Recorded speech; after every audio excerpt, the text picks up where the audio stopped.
Welcome back to the Lifespring Age, episode 37, Tears of the Moon. With their time on the farm slowly coming to an end, the Starlight Syndicate receive a parcel and then head off to see the mysterious Runo. Follow us on the socials, Instagram, X and TikTok for funny videos, memes and character artwork. Yeah, last time we played was the Swamp Boys, which is where there's a very reduced party, which is why I ran combat, where you fought a Froghemoth. It was the party was reduced. It was like 4 of you, and it was really annoying because they are CR10, and it didn't get to make a single attack because I put it slightly too far out of melee range at the start of combat because. You know, I'm an idiot, which is fine. It was a fun session. I didn't expect this CR10 creature used this action to jump.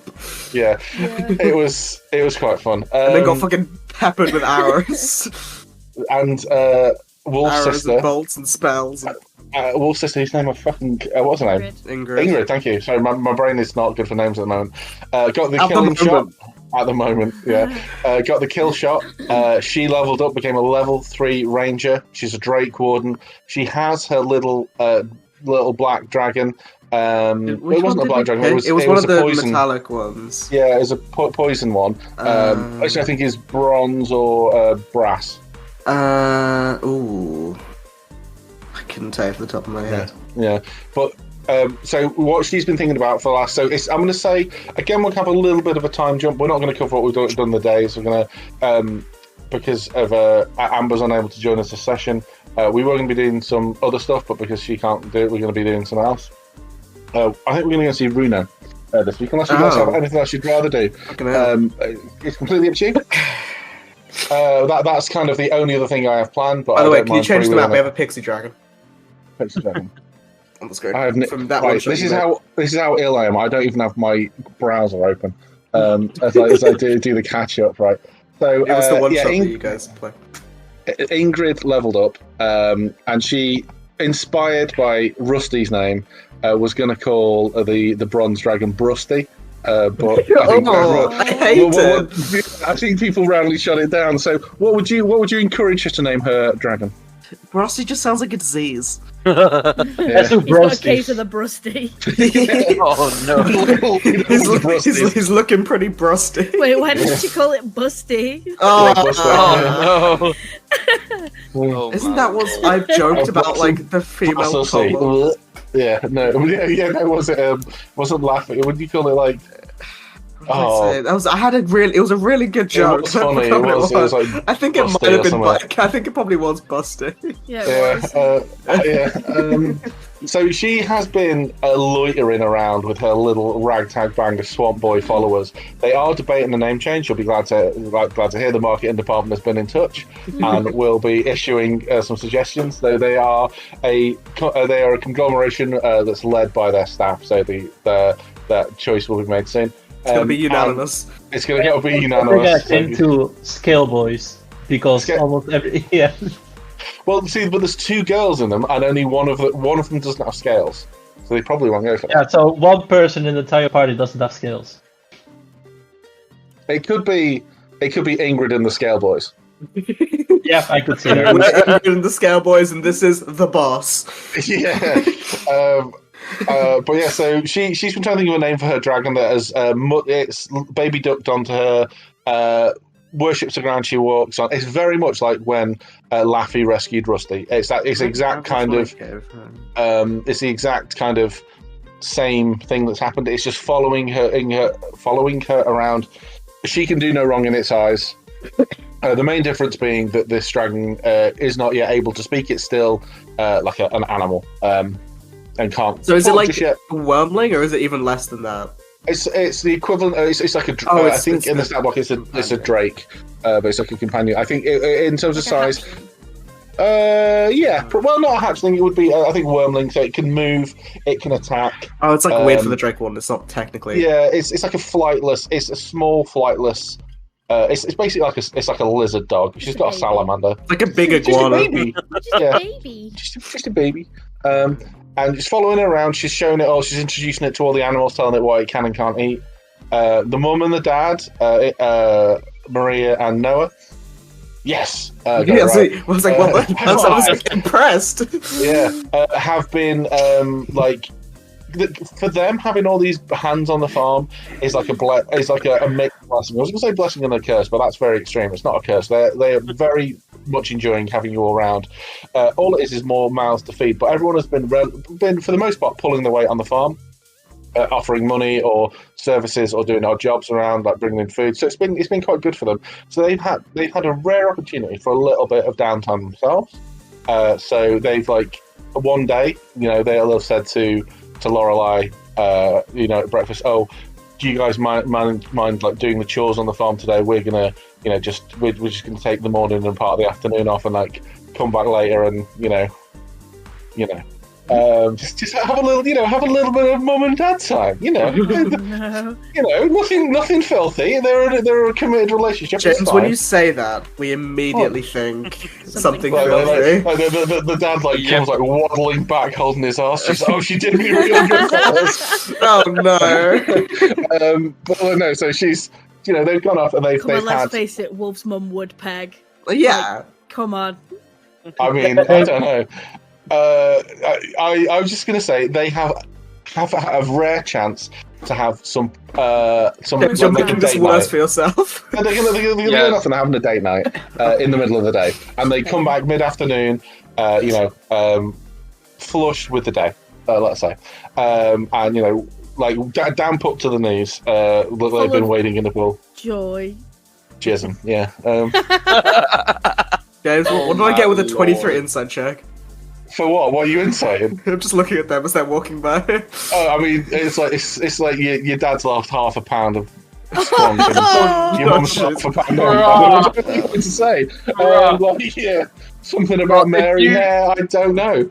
If you ever suspect your parents of having sex, you do not want to incite that. You don't want to incite that. You want to be like. Okay. I would like to think that this is it's like a passive insight. They're walking by. It's like, they're back. Yeah.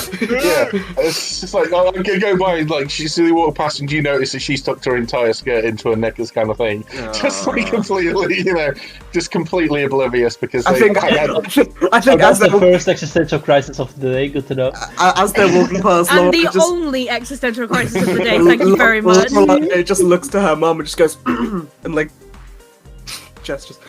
And she wipes her mouth and she untucks her skirt. No, it's fine. They have a lovely picnic with nice things, and it's very pleasant for them because they don't often get downtime like this. But the thing is, they've actually do the chores on the farm. We're in this kind of weird floaty time period at the moment where. Well, I assume this is the day after the Swamp Boys. Yeah, well, the day after, a couple of days after. Well, I was only mentioning because I think Thingy was meant to go to the Adventure Con. Yeah, Adventure Con. Yeah. So I say time's a bit in flux at the minute. So the timelines haven't quite coalesced. So Ingrid and the Swamp Boys and some of her other local friends will be going off to Adventure Con very soon. And during that day, it's not the same day where you've been asked to look after the farm, because that would be just you stuck on the farm with nothing to do all day. There is the optional time for other things to happen. What would you like to do whilst Ingrid has gone to AdventureCon? And for that day, the assumption is from me as a DM, and please correct me if I'm wrong, is once you guys have spoken to Runo and maybe visited Cadenshire and then come back, that would be your time to move on. You can't stay here forever. As pleasant as it's been, they're not expecting you to stay forever. How long are you anticipating staying on the farm for as a group? And do you have plans on what to do next? That's the other big question. Well, I know certain things want to lead us to Cadenshire, but obviously Amber's not here and things, so I think you want her to be here for that. So maybe it doesn't have to be just one session there. That's no, yeah.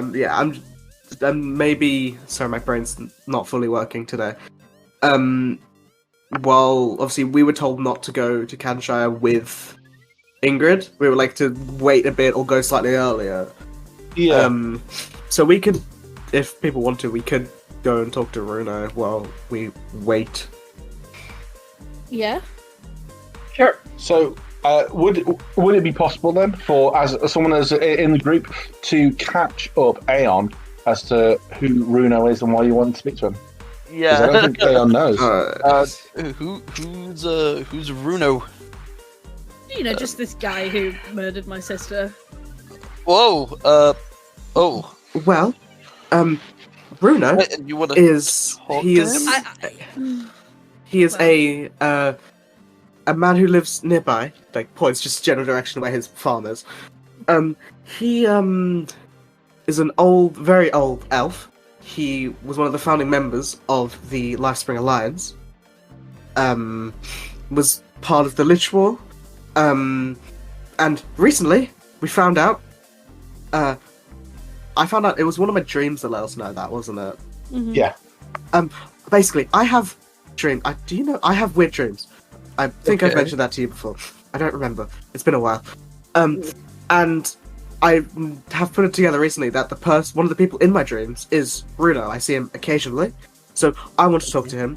But we also need to talk to him because we need to take him back to Haven Orel for an anniversary Like a at fancy some event. point, like a fancy event. But we also would like to, possibly like to mention, ask about maybe, possibly, yeah. Wait, I'm a little bit confused. Where does the death of your sister come into this? 'Cause Well, I it saw it. like I saw it in a dream. you're It happened amicable. a while ago. By a while ago, I mean at least 90-ish years ago.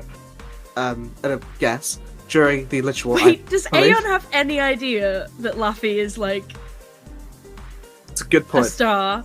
I don't think we would have told him. I don't think that comes up in normal So he conversation. just said her sister was murdered 90 years ago, and he's gonna be like, huh? Well, I assume you're Older like sister. Older elvish. sister. Yeah, also, that makes sense. I Well, assume I it probably assume you're would have come elvish up if it's not been mentioned specifically. He probably would have found out through a conversation at some point. It's just not in RP. It's just funny. I mean, we're he not trying to doesn't keep it know. a secret, it just doesn't come up.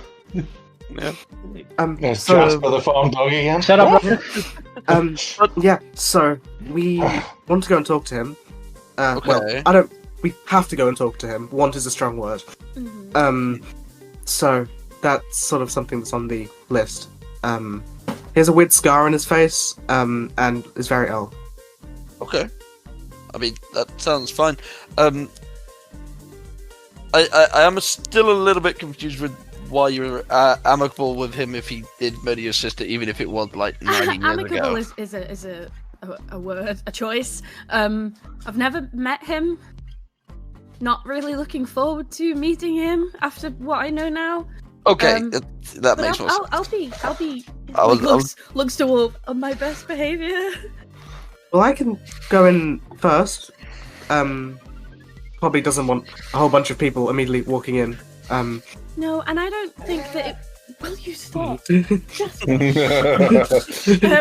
I don't think it would be a good idea to go in and see him until he's met at least some of you, because I think that I look somewhat like my sister, and I might scare him slightly.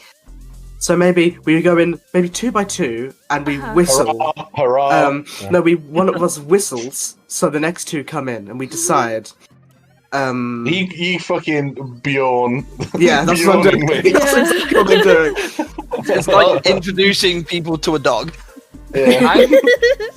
I'm The best all- thing happened to me today, total side thing, right? So I went to visit my goddaughters for a birthday, and her mother is my wife's best friend, and it's the dog that I've probably mentioned before that we had to go pick up during COVID, Yes. who basically I had to force into the car because we were separating it from its brother, was terrified of me for months.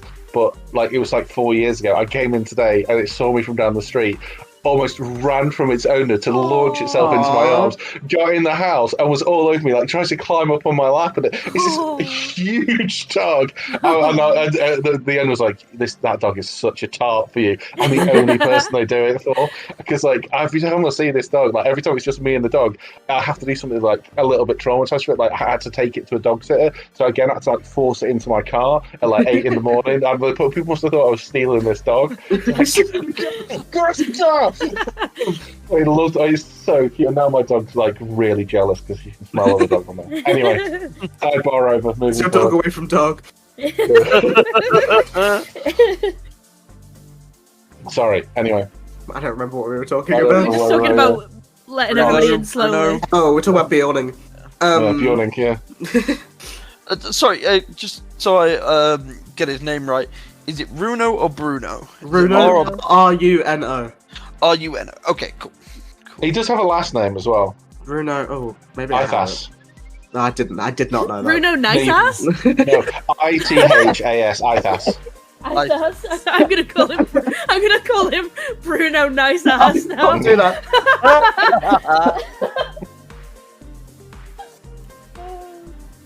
I'm sorry. So he lives on the farm. I'll move you to the wider map. Oh my god, I almost had a full coughing fit then. Oh my god. Because of Bruno Nice Ass. Nice ass, yeah. Where is it? Where's the map? Adventure Con Sorry, what was his name? James? Bruno. Ithas. Ithas? Is it Ithas? Yeah. Okay. Oh god. Tight ass, yeah. Oh no. Oh, stop it. Right, there we go. I've moved you to the wider, like the I'm going to call it the county map. Because it's, or rather, the extended area. Runo's farm is just down here over the bridge. The Sunburst farm, Runo's pad, aka Runo's pad. It's maybe an hour and a half gentle walk. Okay. If you were going to power walk it and get there all sweaty, maybe 50 minutes. I don't know. It's up to you guys. Well, I think Want to what take it time? leisurely? Yeah, it's completely up to you what time of day I it don't. is. Okay. It'd probably be like mid morning. Okay, yeah. 11's this time. Yeah. Yeah. I don't think there's any reason for us to walk quickly. Do we know if he likes anything? I mean, he's an old man. Does he like Werther's? Werther's, yeah, Werther's original. Bananas, soft fruit, you know. My skin gift mags. to him will be the benefit of the doubt. That's fair. Are we just going to talk to this guy, or are we going to assassinate him, or what's We're the- not. what's We're the not. idea here? We're not killing him. He's Well, very... he did kill Laffy's sister, so you know. Hey guys, That's a really good point, right? mention Oh, it. so has Wolf told everyone the full story of what actually happened? I think I have it. I can reread it. I know you told it to Laffy. Hold on. Fucking hell, what would it be Oh, called? am I metagaming with this? No? Well, she's kind of just mentioned it to me about the whole trying to find it. trial. Runo. That's not it. Where is it? Here it is. I'm just gonna read out exactly what I have written in my notes. I see moments of victory. The battles are hard fought, but end in wins, mostly by the beautiful, radiant elven woman in armor. She looks almost exactly like Laffy, however, she's much more stoic. There is concern behind her eyes, it's not. I clearly typed this very quickly. There is concern behind her eyes, but as she radiates her light. Radiates. That's probably what I yeah. As she radiates her light, they are bolstered and manage to push back the undead back. The shields carried hold a symbol of the moon. Just looking at it fills me with hope and knowledge. Runo is next to me, smiling at this woman as I pass him, being whoever I'm looking through, pass him an ornate curved dagger, and he smiles. Inside a cave room, this bright figure is glowing, and Runo takes the same dagger, plunging it into her back, and I'm filled with feelings of a job well done. That's exactly what I've written down as, with less stuttering and more trying to, reading it from a good journal. Wolf repeats that essentially to everyone. No, I don't think we should kill him. Maybe ask him. Maybe I might ask him about it. But I don't think we should kill him. That seems like a very, very bad idea. But I have another proposition. I could go. What's the word? Pluck some of the produce I planted the other day, maybe with a little help of Ember, like plant, so she can cast plant growth. So they are definitely Right. finished. I can Yeah, maybe the druid. So you're gonna get this old guy high on Yes. Amber's. Oh no. Right. Sorry, on Amber's. Sorry, not Amber's. On Azalea's secret stash. I don't know what Amber's secret stash is like, but Azalea's secret stash is Maybe. canonically heavy duty. Guys, maybe we just go talk to Maybe him. I think we just talk to him. I don't. You also think we don't need have to take him hide. with you today. Like you can. Yeah, we can just He's talk to him and be Get like, a feel for the guy. we'll come back in a few days. Like, yeah. Yeah. we can- But I do also, he would be more talkative, maybe. Or he could die because he's very old. Ah, Wait, isn't he Elvish? I thought Elvish. Yes, he's very old. some even may for- die. Even for context, right. So could everyone roll a very? In fact, I'm not going to make you roll it. This is probably going to be like not quite common knowledge. This guy's probably the oldest person known alive at the moment. There you Like go. probably one of the 5 oldest people known. Probably 400 There's a years old. list somewhere, and his name is like third. So what happened during the Lich War, and this is not super common knowledge, but it's not so bespoke that I can be asked making you roll for it, is whatever happened to like stop the perpetual resurrection of the dead forces and like the armies that were defeated or died during the fights being raised as white zombies, skeletons, and just general undead. Whatever happened, what it also did is reduce the natural lifespan of almost every creature. So elves do not live for thousands of years anymore. It's maybe 500-600 years tops. And this guy's one of the oldest living elves. And He's like 523. yeah, he's really fucking old. I mean, it's not so noticeable for humans. Like you're talking like we before lived for the grand old age of 100, and now it's 93. You know, it's not majorly noticeable. And for things like turtles who live for 20 years, it's like, yeah, we lost a week. It's shit. The turtles live. I thought turtles live for a while. No, turtles do not live for a long time. Turtles do. Turtles do not. Oh, that's What just are they- unfortunate. What are the I cannot remember the name of the bird race. Aarakocra. Yeah, they only live for like 30 years. Yeah, again, for the shorter-lived races, it's barely noticeable. You're talking like 27, and there's still like some of the old, like it's not a huge amount of time because by the time they're 27, they're quite old anyway. So if the human lifespan was 100 before, you're like taking like 7% off it. Yeah, 93 tops. And some people will, by average, live longer than that. But for elves, it's much more noticeable. Elves age very suddenly after a couple of hundred years. Half elves may live to like 250. Stuff like that. So it's decided there's not a lot of people who were around before the start of the war. Runo There's is one very of few them. people. Runo's one of them. There's a handful of others, and like they're really fucking old. Is Swan one of them?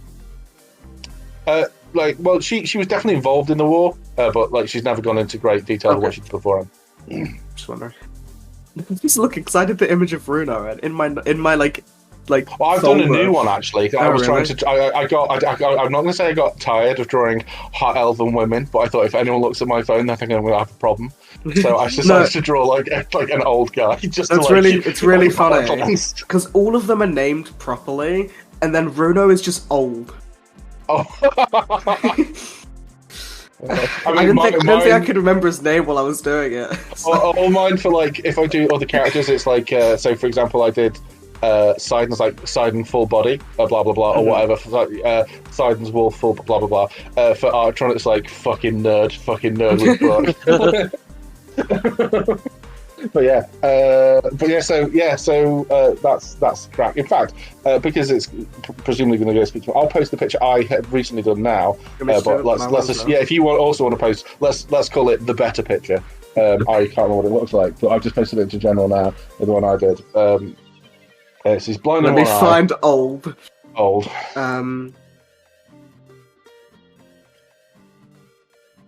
Yeah, so that's the one I recently fired about. Damn, Yeah, That's yeah. The only real difference is the hair. Ooh. Well, no, he's got he's got it in a bun behind him. But yeah. Oh yeah. His whole thing's Oh, in the a eyes scar. are on the wrong side. Yeah. But it doesn't. So the scars is just. We make both canon and he is actually blind in both eyes. He's One blinded of them by was the a self-portrait he did in a mirror. Yeah. So yeah, that's the crack with Runo Ithas. So it's canonical that elves can't go bald. That's just a human thing. Well, this guy hasn't. This guy's got lush hair. Mate, That's you a should wig. see his fucking It's fingernails. a wig, yeah. You should see his knuckles. Up a wig. His knuckle hair is intense. Oh, I wear knuckles because I thought that's like an easier onboarding than nipples, but I wish I'd done nipples. Anyway, Goddamn, where for once, are we going to? Are we gonna go? I'm sorry. I suddenly have the need to throw up. for once, it's not Lou or me making the weird comments. I am. It is weird because cosmic he's done it in Horus. that weird like German collarless shirt as well, completely independently. Yeah. So I'm going to say then you head off to see Runo. So I'm going to say you arrived on the midsummer equinox, solstice, whatever you want to call it, rather. High summer, midsummer, whatever. It's been you've been at the farm about a week. Let's just do a temperature check of the moods, because when you arrived at the farm, I'm assuming nerves were a little bit frayed, emotions were high, tensions were high. You've had a week of, I'm not going to say intense rest and relaxation, because you have been doing work, you have been doing things. You fought a froghemoth. You've been like busying yourself around the farm, but it's all been relatively like the work you've been doing has been like mindless in a way, like very physical. Your mind can be occupied on other things whilst you're doing the work. And the froghemoth fight was, let's face it, you bullied it to death. It was not a tense fight. We threw splinters at it until it fell over. Let's start with Kudo. What's Kudo's like general mood? Udo is pretty much bored because, as you said, the froghemoth was pretty much disappointing, you could say. And well, gotta have like his brother show up out of the lake closer to the party next time. Yeah. Within melee range. Yeah. It's the Bog Boys.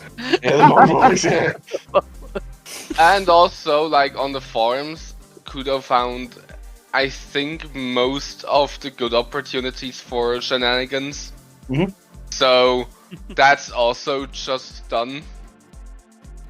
Yeah. So for Kudo's, but he's like rest. He's had enough of rest and relaxation. He's ready to move on. Is what I'm hearing.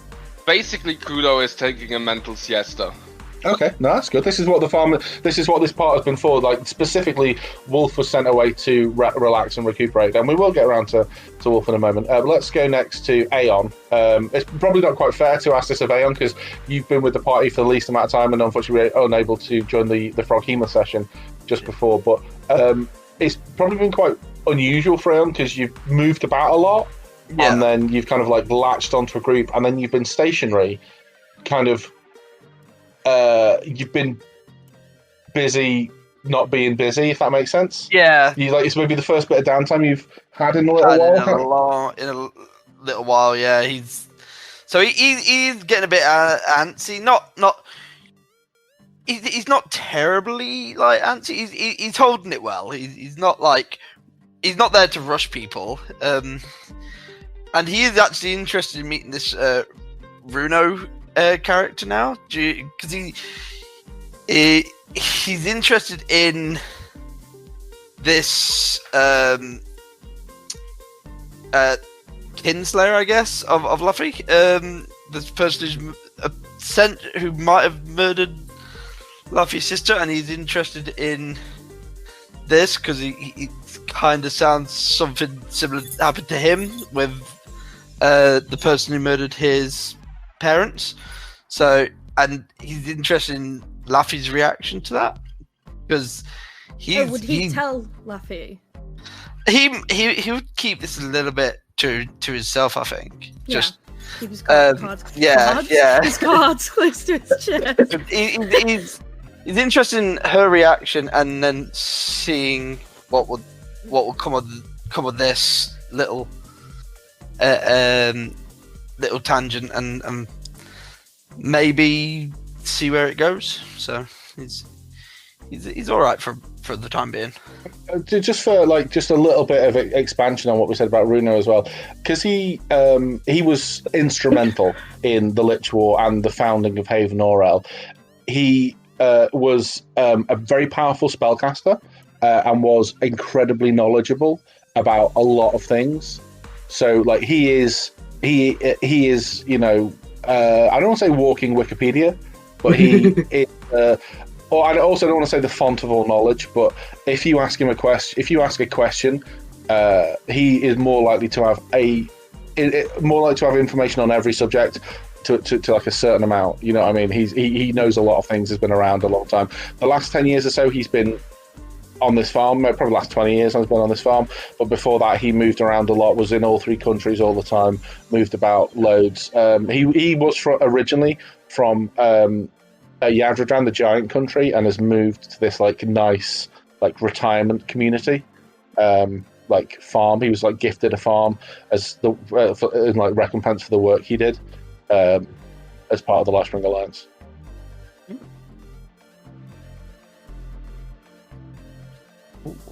Sorry, mate, that's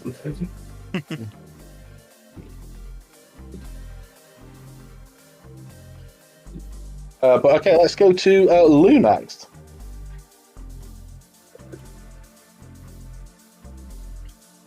Why is there? Oh, sorry, it has been glitching for me. I don't know what's happening.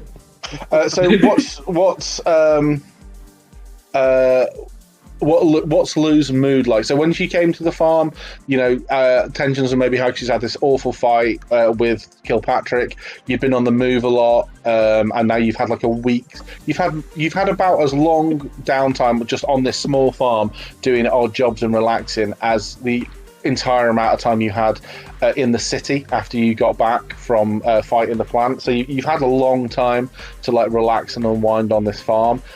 So has Lou been taking advantage of that, or is this the thought of this weird writing you recognise appearing on the Dragon Egg started to encroach on your relaxation somewhat? Lou has been relaxing very well for the first 3 days. But after the incident with Wolf's sister and the giant frog, just noticed that I actually am quite bored here, and I would like to be in mortal peril every other moment again. So it's just this strange expression of this realization is happening right now. God damn it! There goes my retirement. I'm going to retire next week. Okay, and since you saw the writing on the egg, did you mention it to the part? Obviously you recognised it, but for everyone else, it just looked like this dragon egg took on some weird Matrix style font. Did you mention anything to the party? Not to the party, but she's going to mention it to Wolf specifically. Because I think you mentioned last session that she could recognize Willem's handwriting on it. Yeah. Yeah, so she would have told Wolf. Okay, so that's an excellent segue. What would that conversation look like? Or sound like, rather? It would look like 2 people talking at each other, I suppose. So Lich stands next to Wolf and opens her mouth and sounds come out of it. I hate you guys. No. Let's rewind the clock slightly. Or you can have the conversation on the way to Runo's. It's completely up to you when you have it. Would you wait for Lorelei to be by herself before you approach this, or would you just dive in at any point? Now, first she's going to take Wolf to the side and say "Hey, Laugh, I need to, borrow your girlfriend for a moment. I'll be back later." And just drag Wolf away. Wolf turns on. What's happening? Don't worry, no existential crisis yet. Okay. That's her secret, Lou. He's always having an existential crisis. Took the words right out of my mouth. Yeah. Lou, what? So, so you remember that strange thing we noticed on the egg your sister took the other day? Yes. Do you know something think- about that? Yes. And it has something to do with the book you have in your bag. Okay. Do you want me to take the book out of the bag? No, do not take. Period. Do not take the book out of that bag. But I Alright, can you recognize tell the me more hand- about the book then? Yes, it is about 50 years worth of studying made by a wizard elf who is obsessed with knowledge and slowly beginning to dab into necromancy. Oh, amazing. Yes.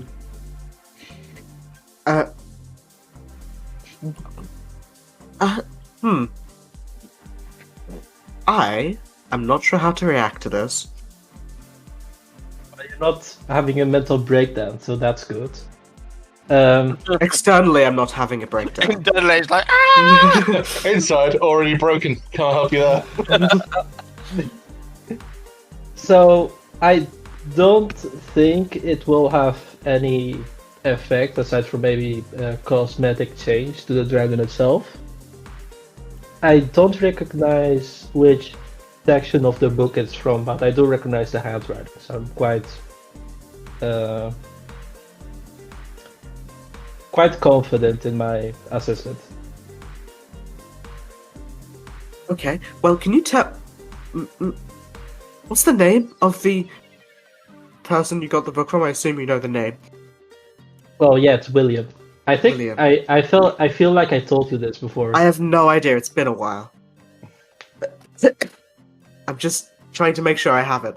Okay, You really well- need to keep remembering this stuff more than a few days after the fact.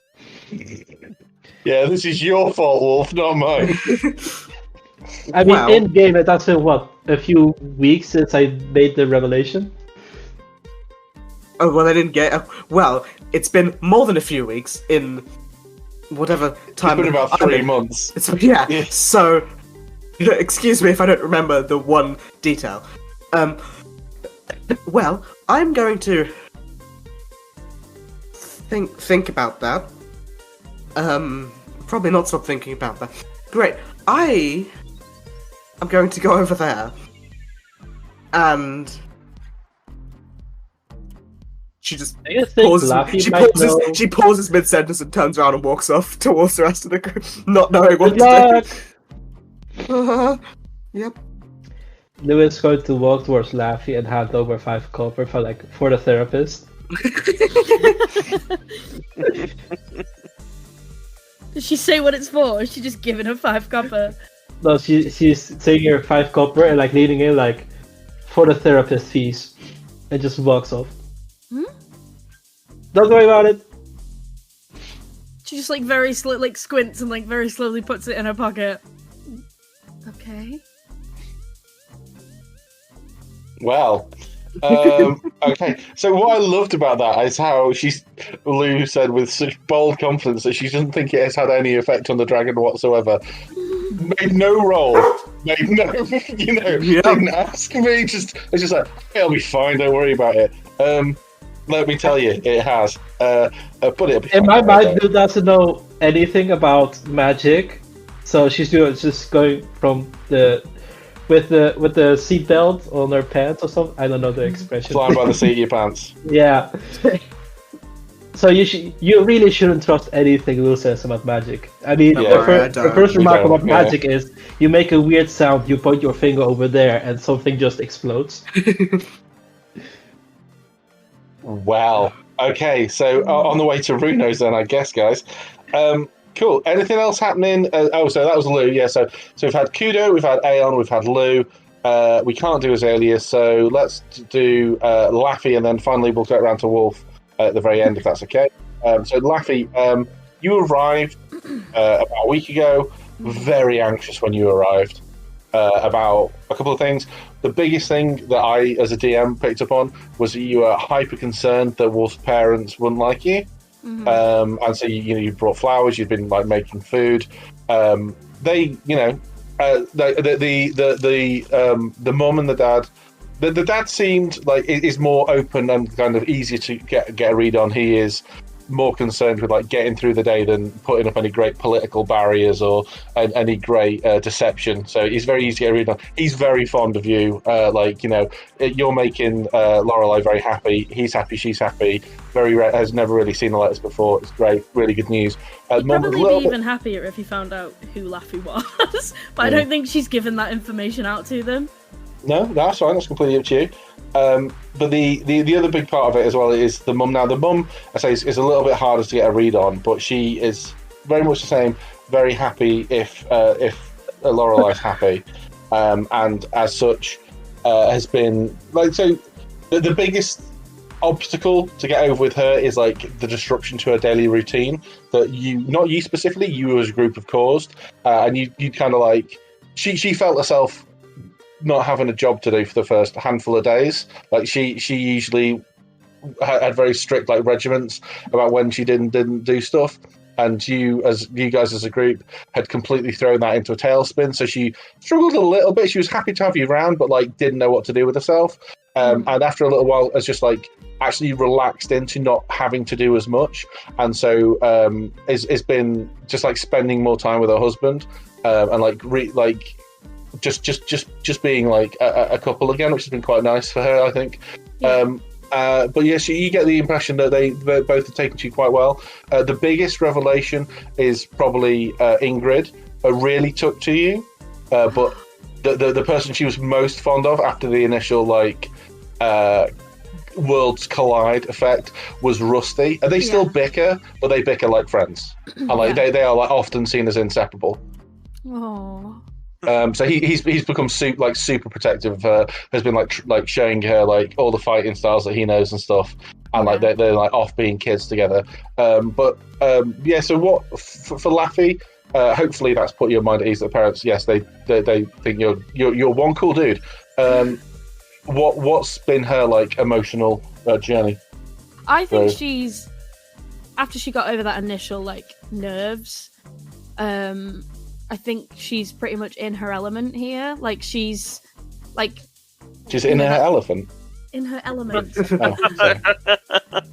Makes more sense, I suppose. She can't wild shape. She can't wild shape, yeah. Well, no, that's the thing. I think like that side of her is like she's just having a blast. Like I imagine that she's in a similar sense to the way that she went and spoke to the pigs. I think she's been like going around talking to all the farm animals, like, bribing them and being like, hey, can I get you anything that's gonna like, make you happier to be here? Like, is there anything I can do for you? Kind of thing.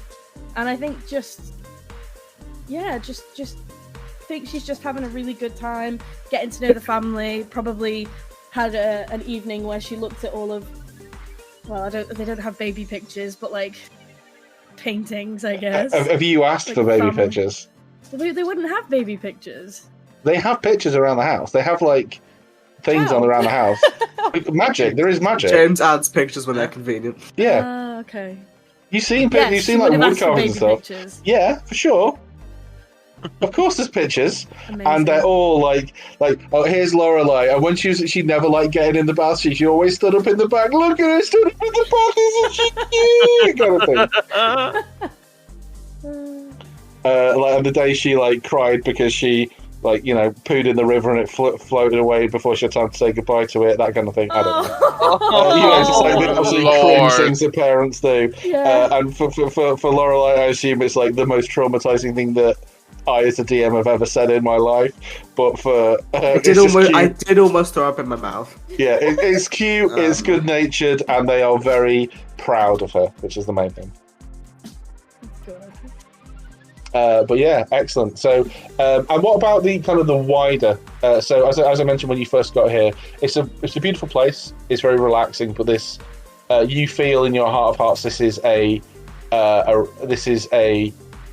intermission rather than a rest. This is a short break on a longer journey. You know you have things to do, but like, how is this? Is it changed anything about it, or do you still? How are things now? I think she's very what's the word? She's like not looking forward to leaving. Hesitant? Apprehensive about it? Apprehensive, Hesitant, that's the word. She's very apprehensive about leaving because like this is not necessarily the happiest that she's been in a while, because you know it's Laffy and she's sunshines and rainbows and you know she's always trying to be happy, but this is the happiest that she's seen Wolf. And so I think it's like there's probably like when they bring up the topic of like leaving, she's probably a little bit quiet. Yeah. Okay.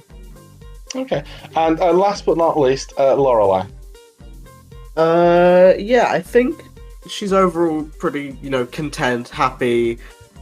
Again, similar to how Laffy was, very nervous at the beginning, but is very much relaxed and sort of brought back into that sort of natural element she grew up with. Natural elephant? Fuck you. Did I actually say elephant? No, you didn't. It's my personal foible is whenever I have to say element, I say elephant, and see if people notice. And what's the other one you always do? Muriel and Muriel. Yeah, Muriel.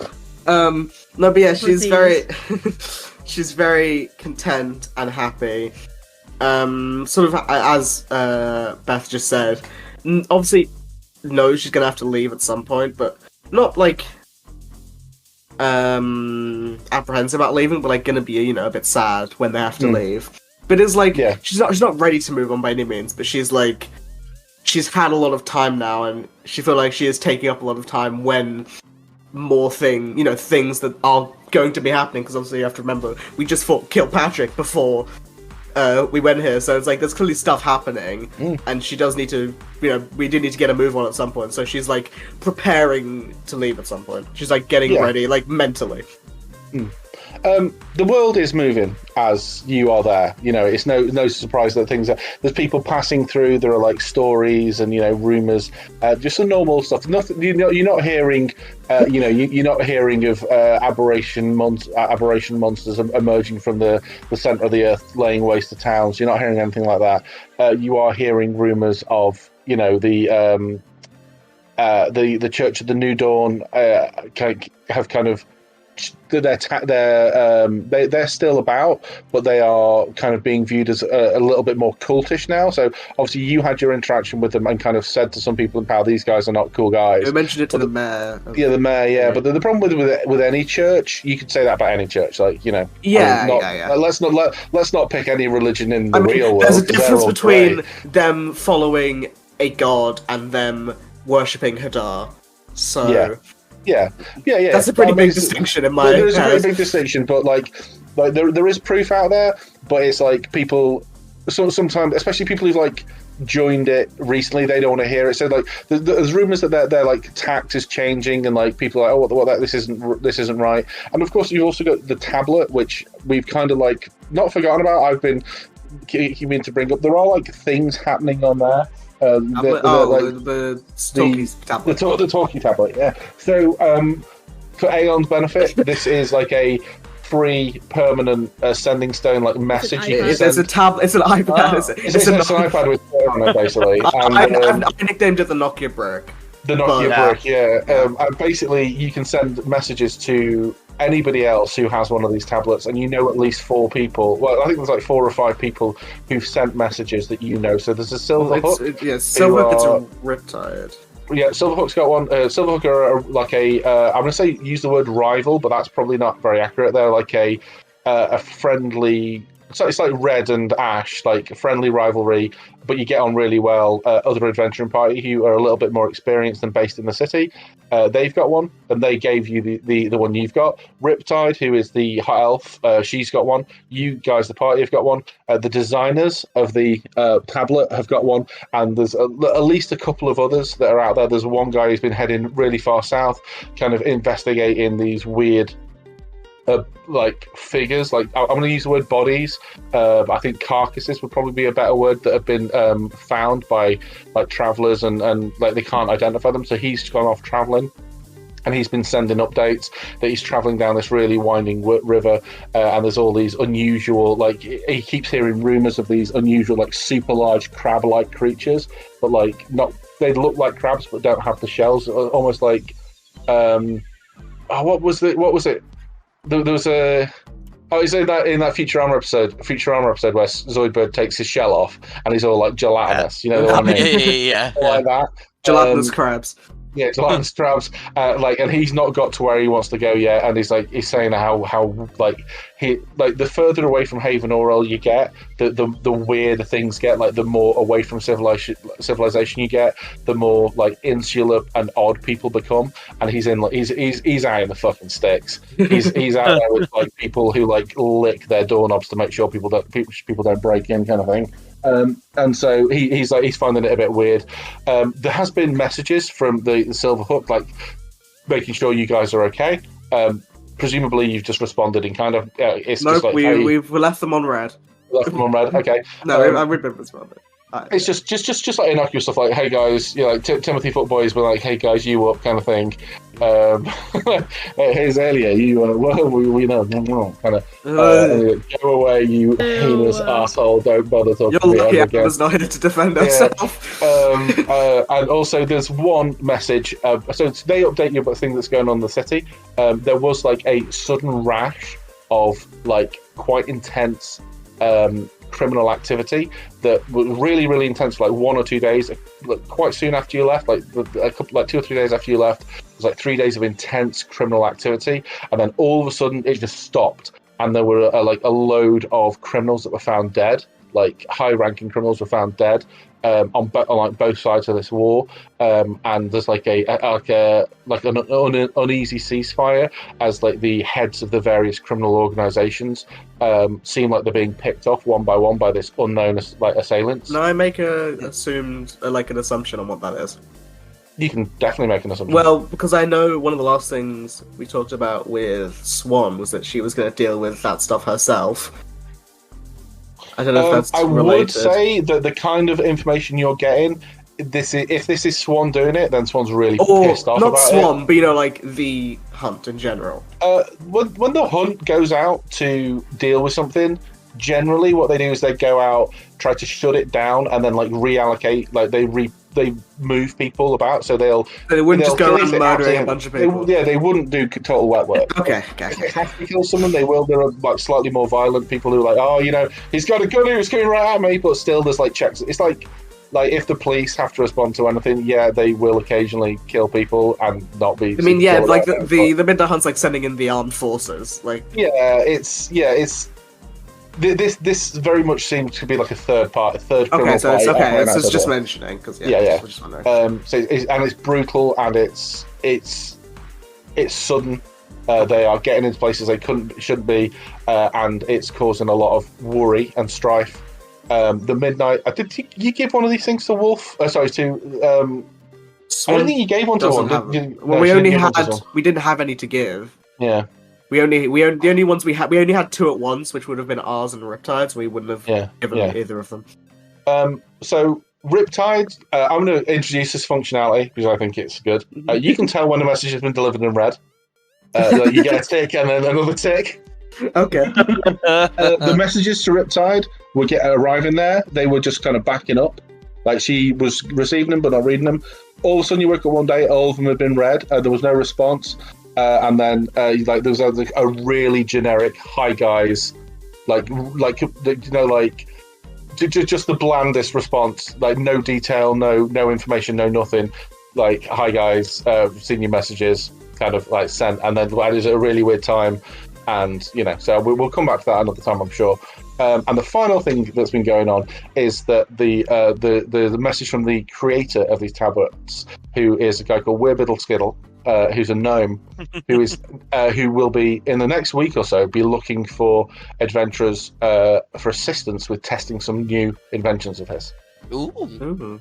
That sounds fun. Oh yeah, he's an artificer, so I was going to be like, yes, please.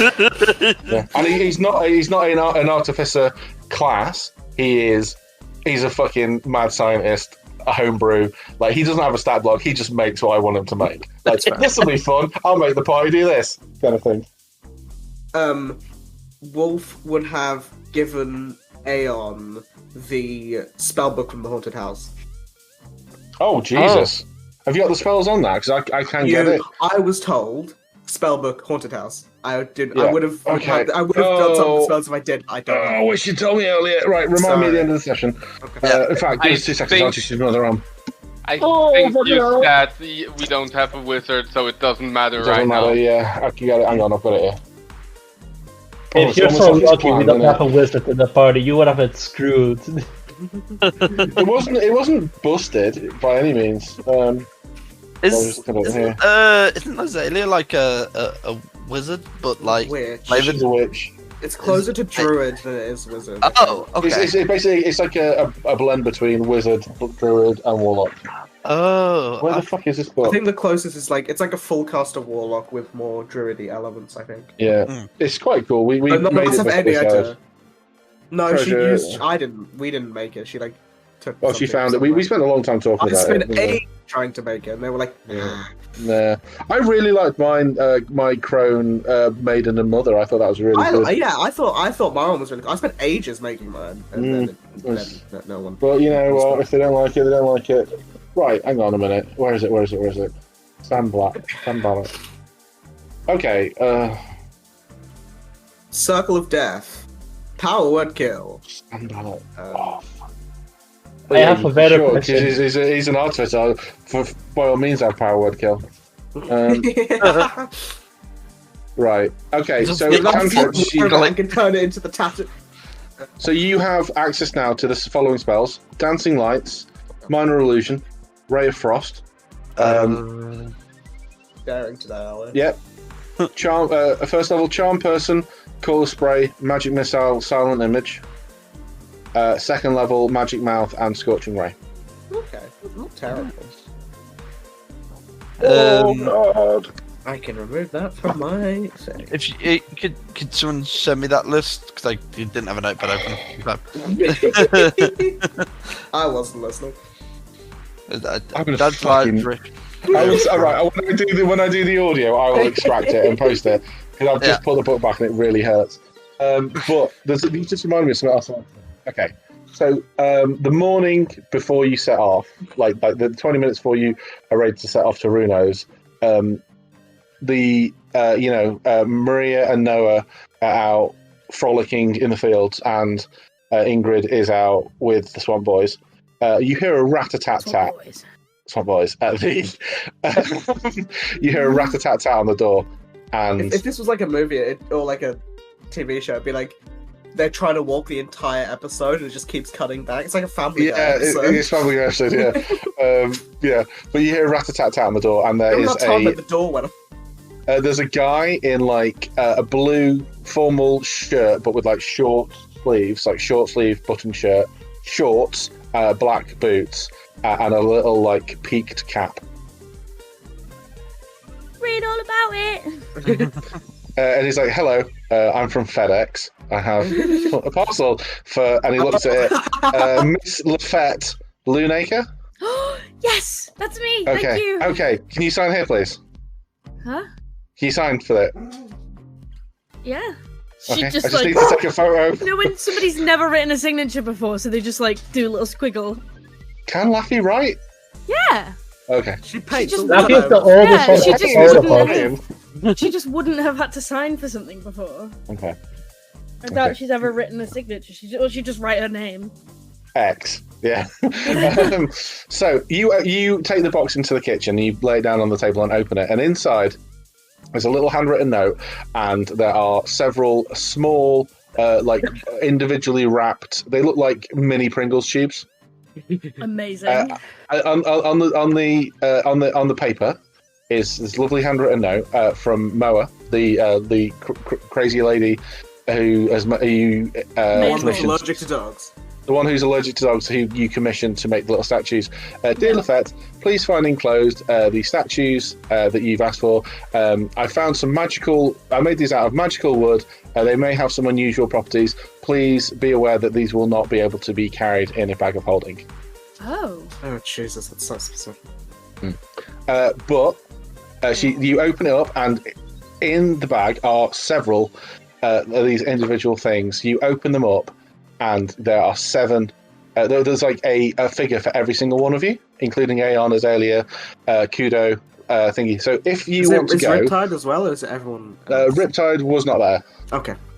So if you want to go to your manage items, Oh, for yeah. each of your, and let's just see what I've called it, because I did this earlier in the week when I was painkillered out of my gourd. What did I call them? Collections. I see my little hero figure, Lou. Yeah. My little hero figure. Yeah, my little hero figure. Little spelled Lil. Lil. Yeah. If you want to click on the one with your name on it, okay, Right and then now. you can see what the items are. They are the Funko Pops that we've designed. Oh my god, that's so cute! What? Please read the flavor text. So these items, if you attune to them, you can cast a spell on the figure as if you were touching, as if it were the figure it's representing. James, So, for spell example- second name wrong. Did I? Oh, whatever. I don't care. I don't care. Lorelei so- Embassy. If you, I'm going to use the phrase "pocket mercy" for the Overwatch players. If Laffy has, for example, I don't know why I'm picking this one, Wolf's figure, and Wolf is getting fucking steamrolled in combat, and Laffy's like, I want to cast Cure Wounds because Healing Word ain't going to cut it, but she's slightly out of reach. She could cast it on that figure, and it would be as if she were casting Cure Wounds at a range of touch. Wait, I'm confused. It is See, an avatar. It's a reverse However- find familiar.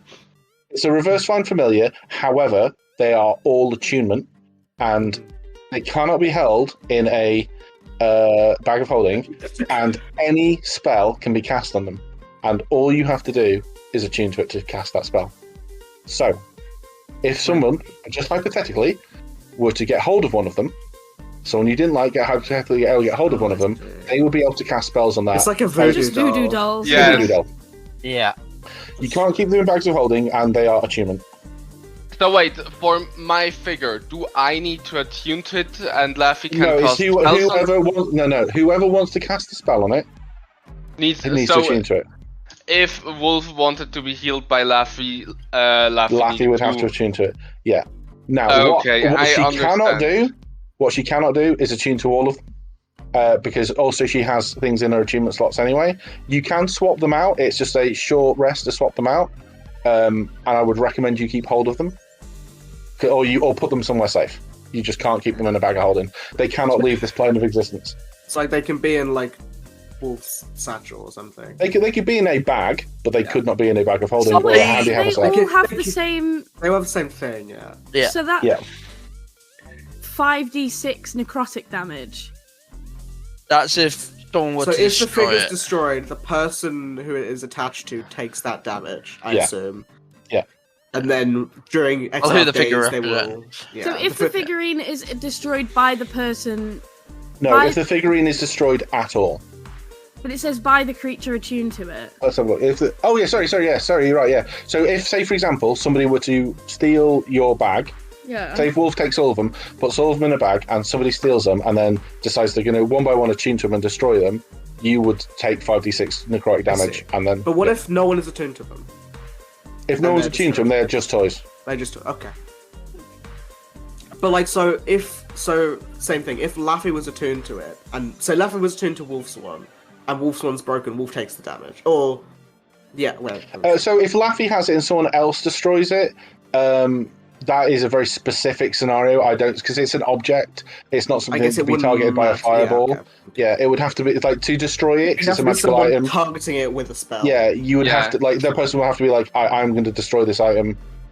crack. I assume it would have And like a if- higher AC because it's small. It's or, just like- it's just an object. It's not. It doesn't have your AC. It doesn't have hit points. If someone says to me, right, I want to destroy this thing, fine, you can just do it. Like You can if just you pop off the eventually- head with your thumb.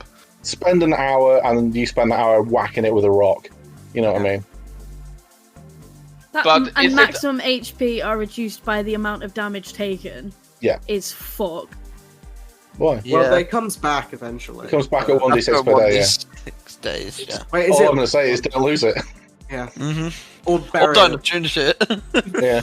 I mean, the advantage is that if you want to, you have a pocket mercy. You have a direct line of connection to. I mean, it's not just Laffy who can heal. There are other people in this party who can heal. Who I have got access to one. spells. So me having them is pretty much useless. Yeah. I mean, For me too. equally, you don't have to attune to it. You don't have to attune to it. The I problem just is, wouldn't if I leave them lying take about. all of them, where You the can't. fuck am I going to carry them? Well, you can only attune You to can- like maximum. No, but you Three at a can time. like you don't have to attune to all of them. You can. Yeah, have but let me them- just put it in a bag. We all have a bag. Yeah, you can just carry it in a satchel. Just can't A go in a bag backpack of or holding. something, Yeah. So the thing is, if they were in a bag of holding and someone were to steal the bag of holding, to get the items out, they would have to know that they were in there, which is really hyper unlikely. If they Or were turn just the in a whole bag, bag they inside just out. look in the bag. If they open the bag and rip it inside out, the items are dumped into the astral plane and are safe No, forever. no. If you tip the bag of holding inside out, the entire content spills out. Does it? Yes. If you Oh, I rip- thought- You have to oh, if rip you- it if- for it to go. oh, I down. thought If you if rip you it- ripped it, it went to the astral plane. Yeah, Yeah. ripping it, send it to the astral plane, turning it Turn it inside inside out, out, everything doubles falls down. everything. Oh, I right. just Okay. wanted a cute little figure. They can just be a cute little figure. You don't have to attune to it. Are the figures only affected by spells? It's a good question. Spells or magic. Spells or magical. Like if someone, a spell is the easiest one to do. If someone attacks it with a weapon, you're not going to take like weapon damage. So, I like, assume for if someone's instance- attacking the weapon, they're there trying to destroy it. For instance, if Wolf were to cast like a blood curse on it, which is it's not a spell, but it's a magical effect. It's not a That would damage. work, I'd say that would but work. It would like do the effect of the. Okay. Yeah, because for the same cup of tea, my assumption was that if Laffy did attune to it, she'd want to do her Balm of the Summer Court on it. Okay. Yeah. Okay. Cool. Just making sure.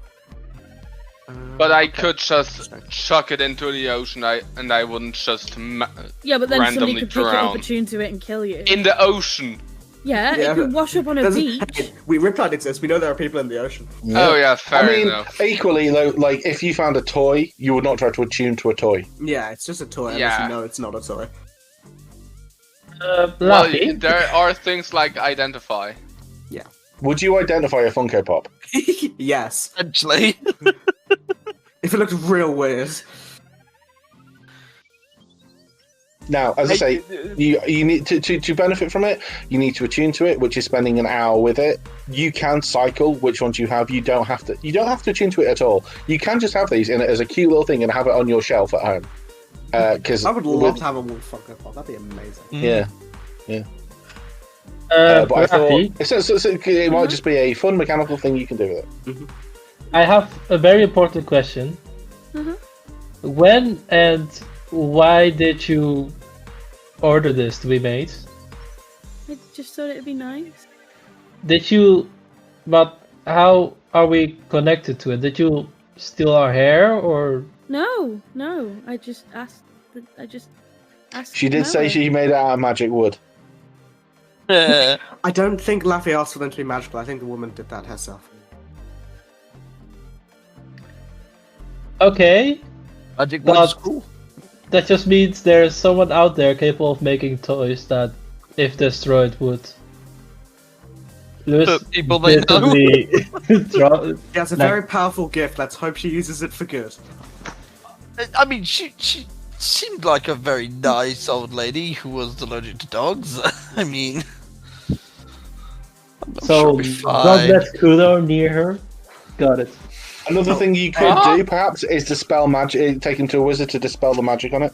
Also, Oh, just you- okay. They could generic just, toy. could just be a toy, if that's the way you want it to go.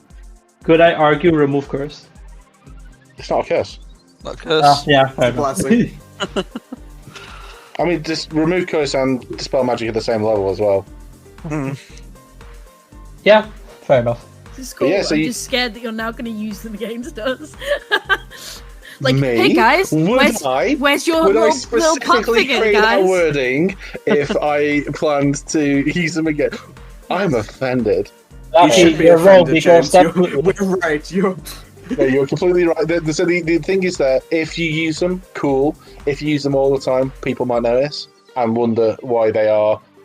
I was debating making them plushies. Don't turn us into marketable plushes, James.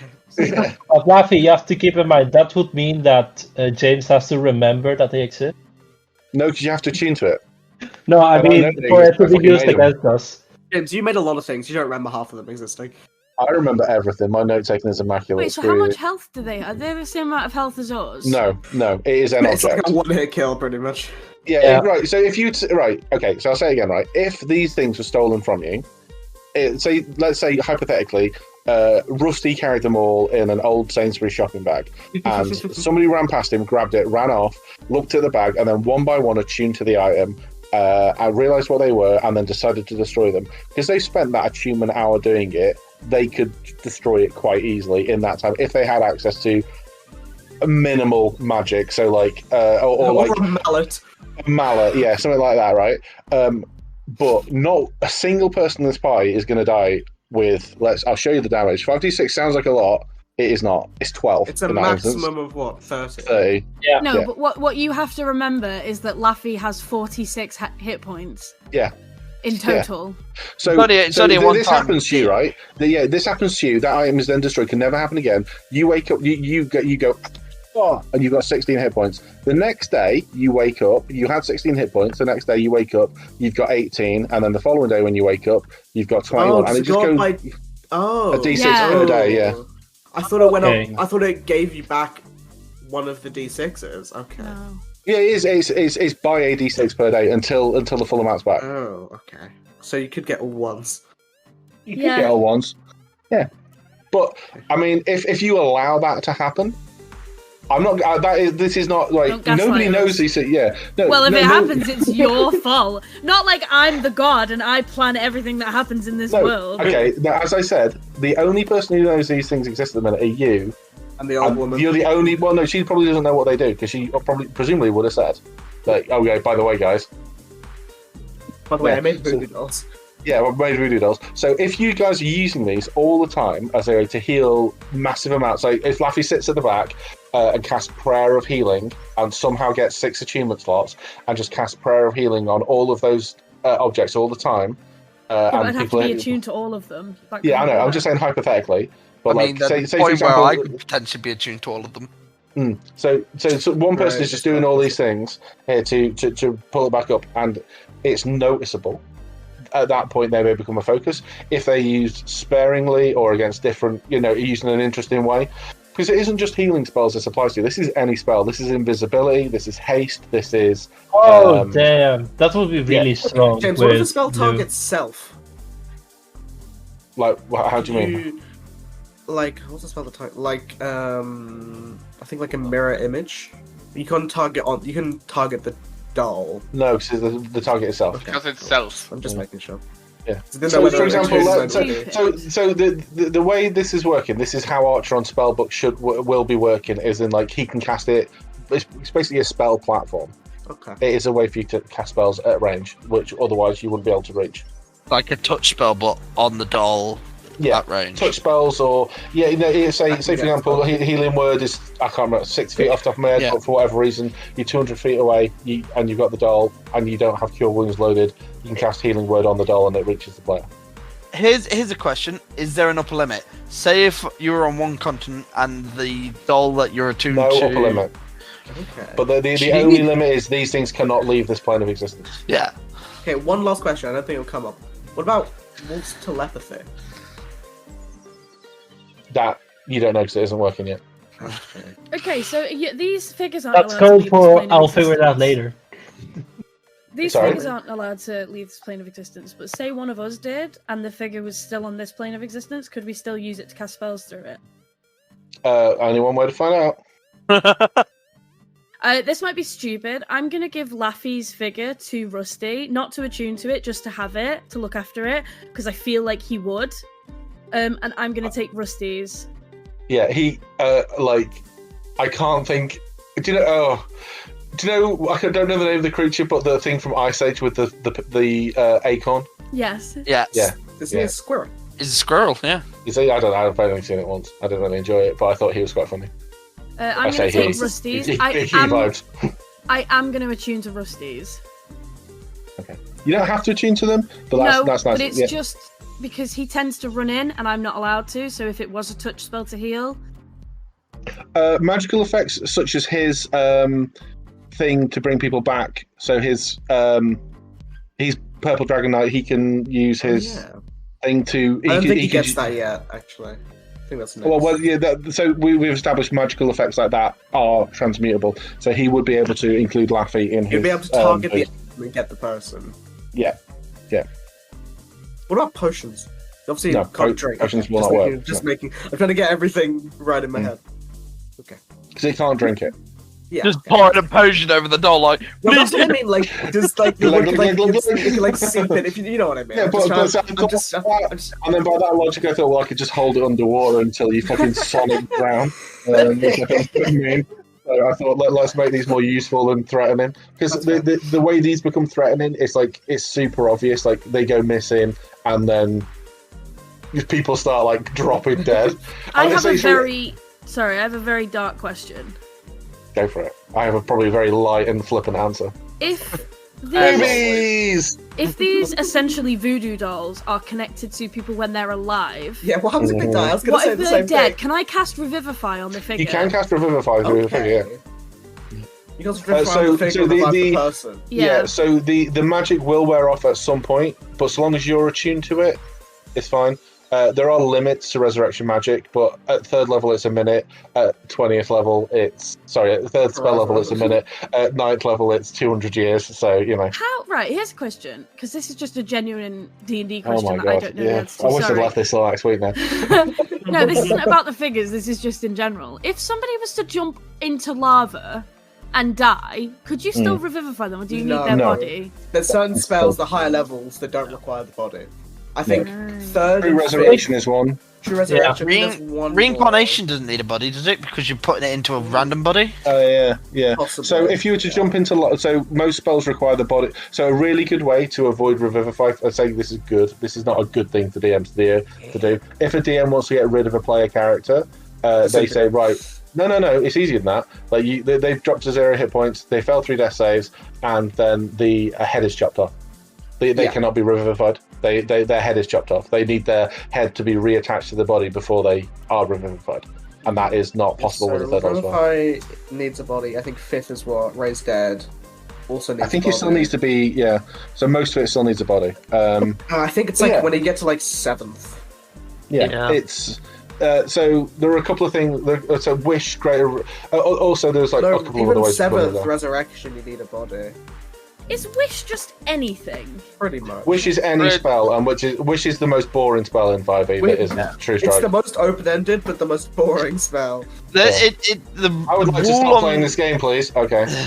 The rule on Wish. The rule on Wish. It says you can do like some basic stuff with it and get no drawbacks, but if you like do you cast something any out spell of any spell of 9th level or lower. It's not 9th, it's 8th.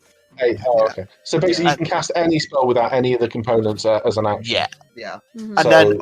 And I think that's without any drawbacks. But then if you if you do anything above that, like wish for, I don't know, wish for infinite wishes. Yeah, wish for a new continent to be born or some bullshit. Then you'd get some drawbacks. I would always recommend players not cast it. I mean, if you got access to Wish, I would say to the player who says they've got a ring of 3 wishes, I would say, okay, you've got this now.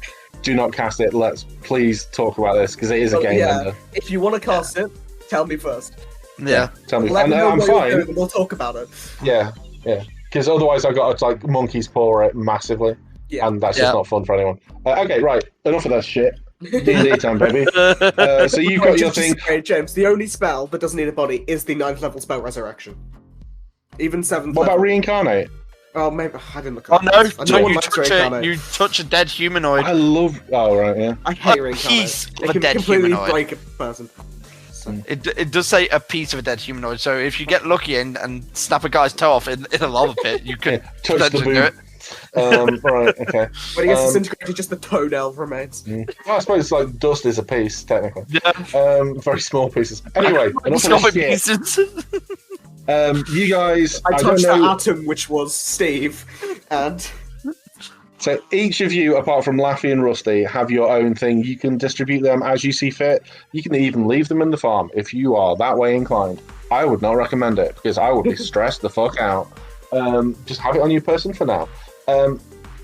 And you're heading over to Runo's. You walk over the clip-cloppity bridge. This bridge here is noticeably. This is the bottom one in the bottom right. This bridge is noticeably in worse repair than the main bridge across the road. It's not falling down by any means, but it clearly has less traffic over it. It's like the kind of bridge you would see. I'm going to use the phrase PGL, and I don't know if that is a universal phrase. Nope. Okay. So it's like a kid's adventure, like weekend Usually away from like the parents. primary school or something. Yeah. like PGL Cubs. stands for Parents Get Lost, and let the kids go away for a weekend. They do like rope bridge courses and canoeing and stuff like that. So it's very like they walk across it, and the beams it's designed for carts rather than for people walking, so that the planks are moving as you're going over it. You can see below you the Moon River. I said before, it's slightly wider than a mile, but here is a bit thinner. It's not a fast flowing river by any means. It's very relaxed. You can probably see the bottom. There's fish in it. There are no hippocampi in this particular river, though, I'm afraid. But it's a nice, pleasant day. What? I just made womp. Womp womp, yeah. So yeah, you pass over and you come up to what is called the Sunburst Farm. It's hidden behind a large copse of trees. This farm is not in stellar repair. A lot of the fields are, I'm not going to use the word barren, but they're clearly not being used for farm anymore. There are a lot of goats, it looks like how they deal with the rampant growth of the grass and the fauna. Just get more goats. Just add more goats to the pile. Throw another goat at it, and they just get on with getting on. The house is in very good repair. It's painted. It looks like it's been painted in the last couple of years. It is painted white, and it is still white, which is impressive considering the fact that generally lasts about 35 seconds. It is a two-story house. There's a mud around. It's pretty Americana style, like American farmhouse style. There are lots of like green fields, little bouts of trees. There's a little brook that kind of runs through and by. It's very, very peaceful, very, very quiet. It's much less active than the farm that you just come from, which was relatively small farm, but still had like a farmy vibe. This one has like more house in a field vibes. But yeah, you would know as a kid, Lorelei, this mainly grew barley for beer. This is what this farm was for, like barley and for beer, grapes for wine. It has gone a little bit to rack. I want to say rack and ruin. That's not fair. It looks like they are not as bothered about that as they were before. Yeah, it's more just like a home rather than like an active farm now. Yeah, you would also probably remember your parents said that there is someone who does for Runo. It was her Kathy. name. That was it. Because I was about to mention it, but I couldn't remember what the name. Yeah, what was the last name? She did have a last name. I don't think I got the One last second. name. I probably didn't tell you, but I did have one. Was it Kathy with the zero K? Okay. Kathy Wilkes. Did I have it as Kathy? Maybe I didn't get the name. It's definitely they would have told you subsequently. Oh, I heard it down as Katie. I think maybe. Yeah, Kathy Wilkes, Wilkes. From the little you've heard from your parents, she is much more visible now than Runo is. She does like everything for him. She's his eyes, his ears, his mouth, his hands. She does all the work around the farm, keeps the house in check, make sure he's eating 3 square meals a day and that he has everything he needs. Described as a little bit of a battle axe. Okay. But yeah, you approach the farm. So I think you as we're walking up, Lorelai will turn to everyone. So what is the plan for talking to him? I'm not entirely sure. Laffy would just look nervous and shrug, like, it's your, Yeah. your job. Okay. Well, I was thinking, if you don't want to go in immediately, Laffy, you could turn into an animal and be in someone's pocket. You could keep Harold company in my hoodie. That could be a good idea, but then we kind of run the risk of if Laffy does want to talk and then she just jumps out of nowhere. That could spook the guy. Then she says, well, like, make a signal, and whoever has Laffy just walks out for a second and comes back in and gets Laffy. I mean, the guy is one of the oldest people in the world. I'm sure he has known druids. Yeah, but Yeah, but we don't want to scare him. Yeah, we don't want to give him a heart attack. Yeah, we just tell him, hey, this is Laffy, she's a druid, she's going to go elf now. I still don't think that's the best thing. I think Laffy should be an animal. I think if she wants to not be an animal, it's best if we instead, and she like summons the little mouse again. I could still wait outside this way. If you want. Yeah. Okay. You know what? I'll keep you company, just in case. Thank you. No. She looks like nervous about that. Goodbye, Wolf. Shoot. What? Yeah, she's leveled up now. I'm so very confused. I made it my mission to annoy you Listen, at least once a week. My problem is if he says something, if you bring up everything that happened and he says something that I don't like, I don't want to be in there, so I can just zone out if I need to. So Wolf like crouches down and like puts a hand for the mouse to climb up. yeah, it does. Okay, well, if you guys are waiting out here, Aeon or Kudo or both, do you want to come in with me? I'll sure. come in. Yeah. Alright. He probably won't be. Oh well, he's how many centuries old? He won't be freaked out by Tanuki. Laffy's not going to be very good company for Lou because she's just going to be staring into space. That's true. Don't worry, I'm used to bad company. Oh, wow. Be careful. She might try and steal from you. Heals you either. By the way, is Rusty... I'm asking, I guess, both James and Beth. Is Rusty here? Rusty is here. If you want, Rusty will stay with Laffy, so I don't have to run the risk of RPing myself. I'm just wondering. Just in case, I don't know this man. I'm going to activate my Iron Stone of Reserve and just toss it in the air, and it floats. How many feet away from me? It floats 3 feet away from me in a circle around my head. Okay. I wonder if he has any cats, because the cat might try and jump up. Okay, well. Let's... Yep. And she, like, begins to, like, walk up to the, door. Like, probably, like, make sure that Laffy and Lou and Rusty are relatively close to the door if they need to get in. Not, like, quickly, but, not too far. As you look round, Laffy is mousing out, like, completely vacuous, gummed out, eyes glazed over. Lou is... I don't know what Lou's doing. You can fill in the blanks in a moment. It's counting money. Rusty is playing with the Laffy figure in the dirt. No. Not in a bad way. He hasn't attuned to it, but if you listen hard enough, you just hear him like, "Yeah, I'm Laffy. I'm the best druid in the world." He's just being he's being a soft little twat. I don't know about this one, Chief.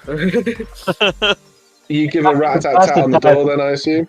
I would say make sure Laffy, Lou, and Rusty are by a tree nearby or something, not too far away, and then be take a breath and knock on the door.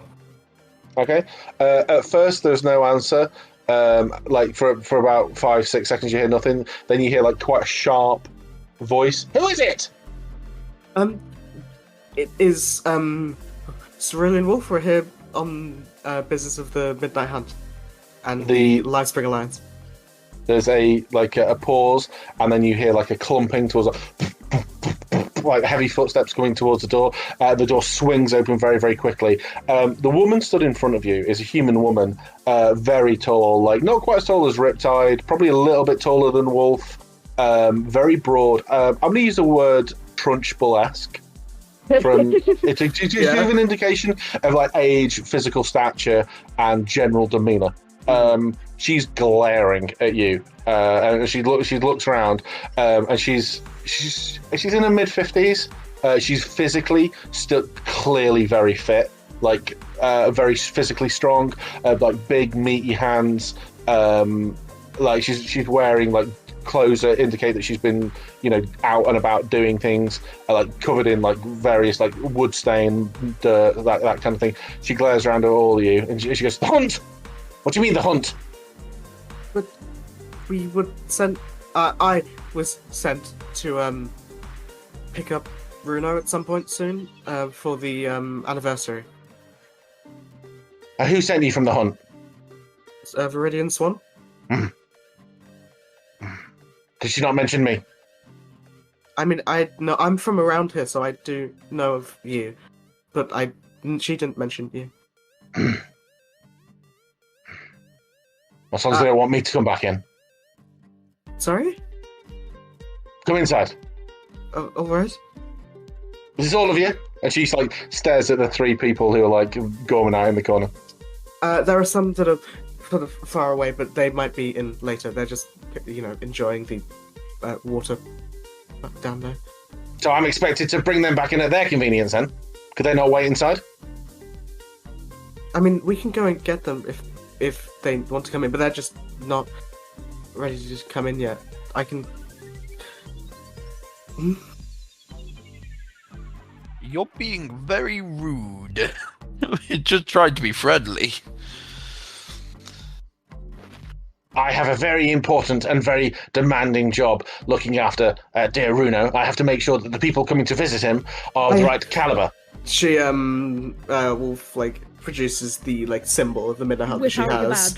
And, shows the mask, and probably, she probably would have got something from Swan to be this is, official business, blah, blah, blah, blah, blah. Like a seal. I think we did actually say that, like a letter, or something, yeah. To prove. I don't doubt it for a moment. She takes it, she looks at it, Swan. Surprised to hear she's still there. Hands you the letter back and turns around and says, "Well, if you come and see Runo, first of all, I need you to drop all your weapons off, any magical items, magical trinkets, wands, staffs, quarterstaffs." She eyes up Aeon. "I assume that's a gun. That can be left here too?"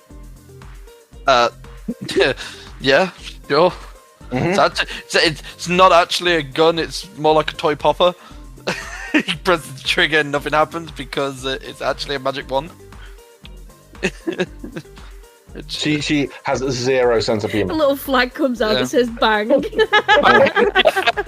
It's like Wile E. Coyote. It's a little flag that says bang, and then out of that comes a smaller flag that says magic bang. Magic bang. Oh my lord.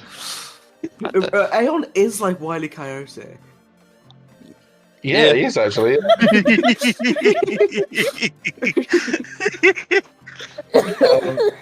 So yeah, she opens this crate. She opens this crate and she says, any items will be safe here. You can collect them on your way out. I'm not giving you a receipt. I don't have receipts. You just have to remember what you put in there.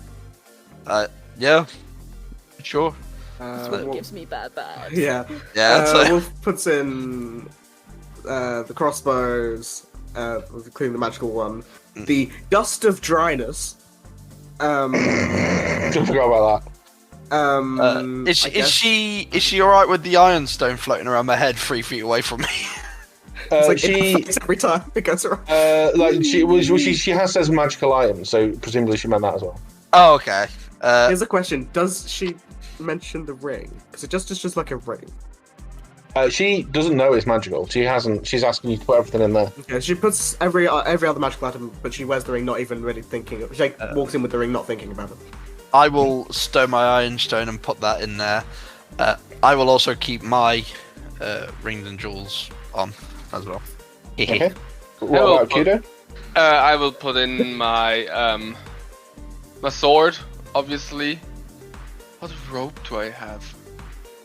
I have and I will put my robe in that I didn't activate at all in the last few times because I forgot I have that. Yeah, the scintillating Oh, sparkle yeah. robe. The sparkly one, yeah.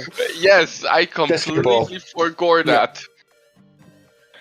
Okay, so once you've finished... What about the bag holding, by the way? Do I need to put that Yes, please. All magical items. Sorry if I wasn't clear. I'm just sorry, I'm just making sure. Put it in the thing. She audibly sighs. It's like a velociraptor staring at the kitchen door.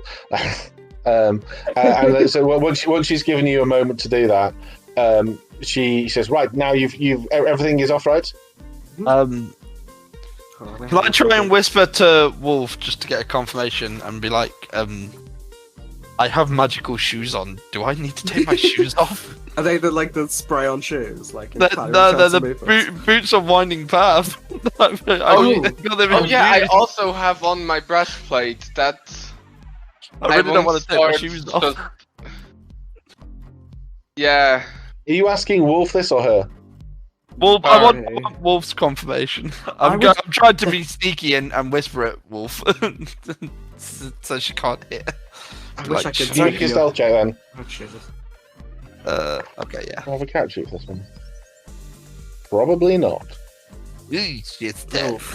I would say her passive picks up on probably that. at least 10. Yeah. She turns around and she looks you up and down and she goes, "If I wasn't clear, any and all magical items need to be left here before you pass on to speak to Runo. I can't run the risk of a magical item. You saying there's one thing and then we get there to something completely different and the poor dear is hurt." Okay. I mean, they're just blinky boots. Then you won't miss them, will you? I take my boots off and now I'm barefoot. Oh, I hate this woman. I will. Hey, you don't have socks. I will also take off my breastplate and also put away the bag of tricks that I have. Well, Laura, I just see you roll a sleight of hand. What was that for? I did for the ring, just to take it off quietly. Okay. Without her noticing while she was talking to Elle and be like, fuck, I forgot about that. Yeah. Oops. Yeah. Whoopsie. But she doesn't put it in the box, she just puts it in her pocket. Okay. Oh, okay. So once you've disrobed and done whatever, she's kind of stood there tapping her foot, imagine going through airport security. That's the kind of the vibe, right? Just take your shoes off on your belts, your car keys in the box, kind of thing. Just to be on the safe side. Just to be on the safe side, I'll also take off my signet ring for spell refueling ring and put that in there as well, just to be on the safe side. Okay. She closes the box once you've finished. She goes, "Right, this box will be locked until the meeting with Runo is over. The key will be here," and she hands it around her neck. "Right, bear with me one by one if you'd like to step over this plate here." And she directs you through directs you to a plate. As she steps over it, and there's a red honk as she steps over it. As she steps over it. What does that do? It detects and dispels any other magical items you may have on there. Dispels any magical items? Well, not any. It detects those. It cannot dispel. Oh. Fucking nat 20 stealth. Wolf just very. How can she? What she's gonna do, realizing she has the ring in her pocket. Is the door behind them closed? Because I assume they're still in the doorway. They're in the entryway, but the box has been closed. It's locked. Is there any? Yeah, is the door behind the front door still open or a window? Because I assume they're still in the doorway. Because I don't. They're in the entrance way. The door probably would be shut. It's a Laffy Mouse. That's what I'm trying to. That's what I'm trying to do. That was my plan. Give it to Laffy Mouse, but there's no way for her to get out. Yeah, I would say the door is closed, but there are windows open that are there's nothing on the floor open, but presumably the mouse could climb out. Okay. I mean, it can get under doors. It's done that before.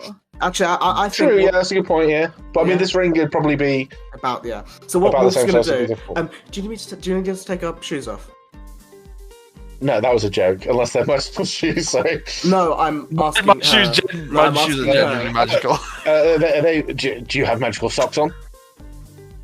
No, but I usually take my Wait, shoes can't off I because it's bamf the thing rude. back to me? Yeah, but you Yeah, you can't, can't I think carry it's items holding. Just because I didn't. If there's Wait, what if carpet it or swallowed anything. something?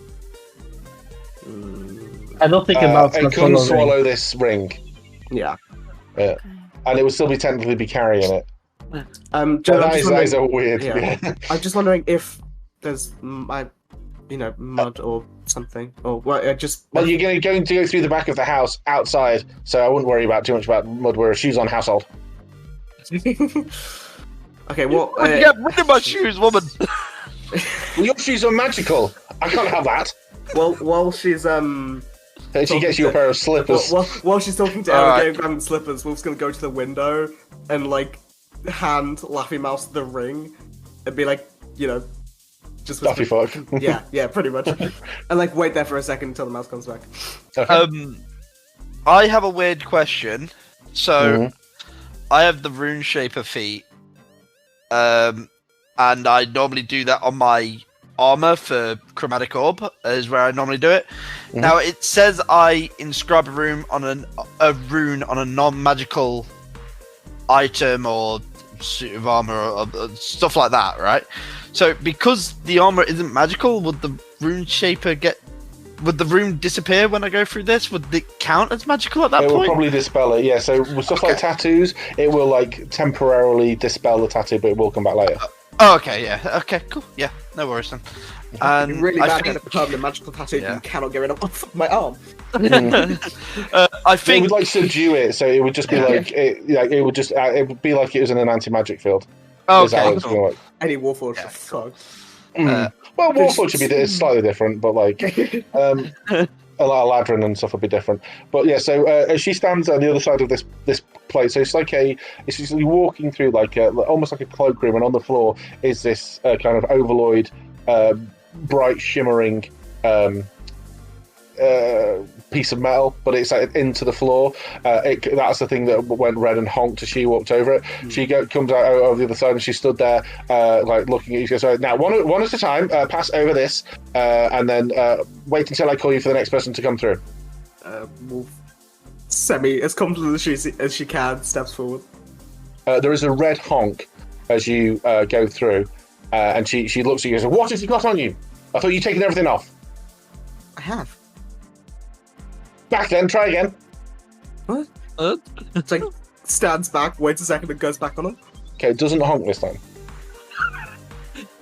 But I will tell you this, Laffy, the mouse has been dispelled. Oh. Oh no. Oh no. Something I happened, guess but it is you just suddenly like jump in place. Wait, It's not been actually, killed, it's just been dispelled. It's just yeah. been Is bamped out. there a window around the other side of the house? You can't see from where you are, but presumably you could. Basically, what's happened has been so you can like put your familiar into like a pocket dimension. It's been shunted into the pocket dimension and it will come back to you rather than to Wolf. So you haven't lost it. It just can't pass over this thing. It's just it's like it's hitting a wall. It can't get past it. But once I'm blind. once it's dispelled, your eyesight comes back straight away. Like, No, "Ooh, I mean I'm blind to what's going to happen in that room because I can't Yeah. go in. So I'll just have Yeah. to wait. Yeah. So you just well, whatever it is, it's gone now. Sure, it'll be fine. Next, you, hairy one.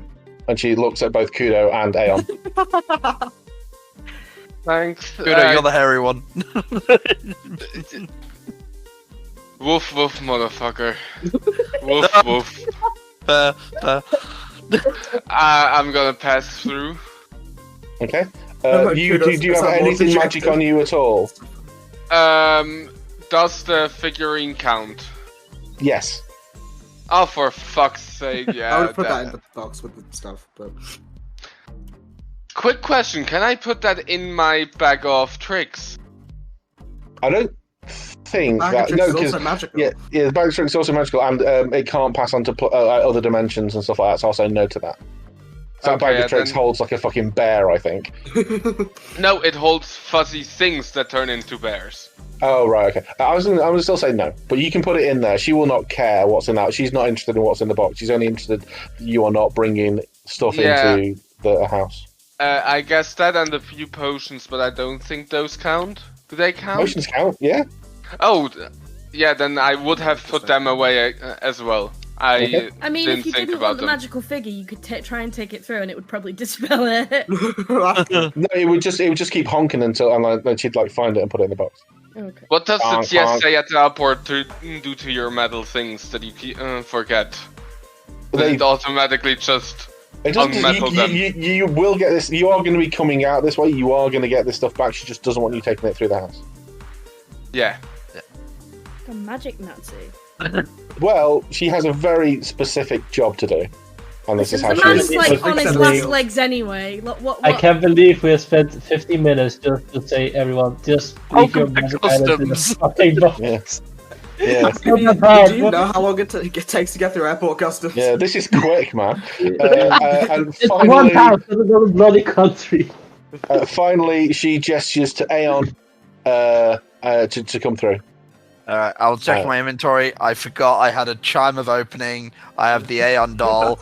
And I also have to ask, my arcane focus is my jeweler's kit. Does that count as magical for me or not? So she did say stuff like wands, so presumably she'll want you to put that away as well. No, I'm an artificer. No, she doesn't know you're an artificer, She just said but it she did blanket say statement. wands and stuff like blanket statement. Like if she finds you've got it on there, she will assume you're smuggling it through. Jewelers, it's just a jeweler's kit. It's just to make jewelry. I don't know if that counts. I think it is just a jeweler's kit, but they can use Yeah. them as. Yeah, like, just I use mean, it. I don't know if she it doesn't know you counts guys as magical or not. people. If it Yeah. not magical, then it isn't magical. Yeah. But if she finds you casting spells with it, she will probably beat the shit out of you. And Yeah. she looks like she could. Yeah. Yeah. Probably.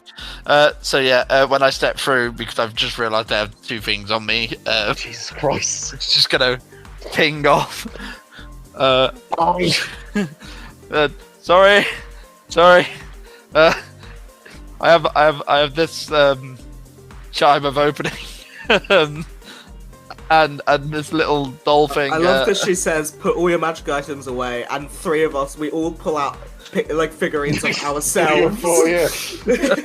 She's got a face on her like a slap bulldog's ass, right? She is so frustrated, like, and she's Fucking idiots. yeah.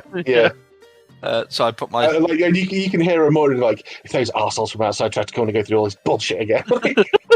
Hey, Mafia, I think I heard something. Did you also hear that? But yeah, so eventually, Kettle boiling. yeah, you see her like eyebrows rattling. Eventually, you're all three just right.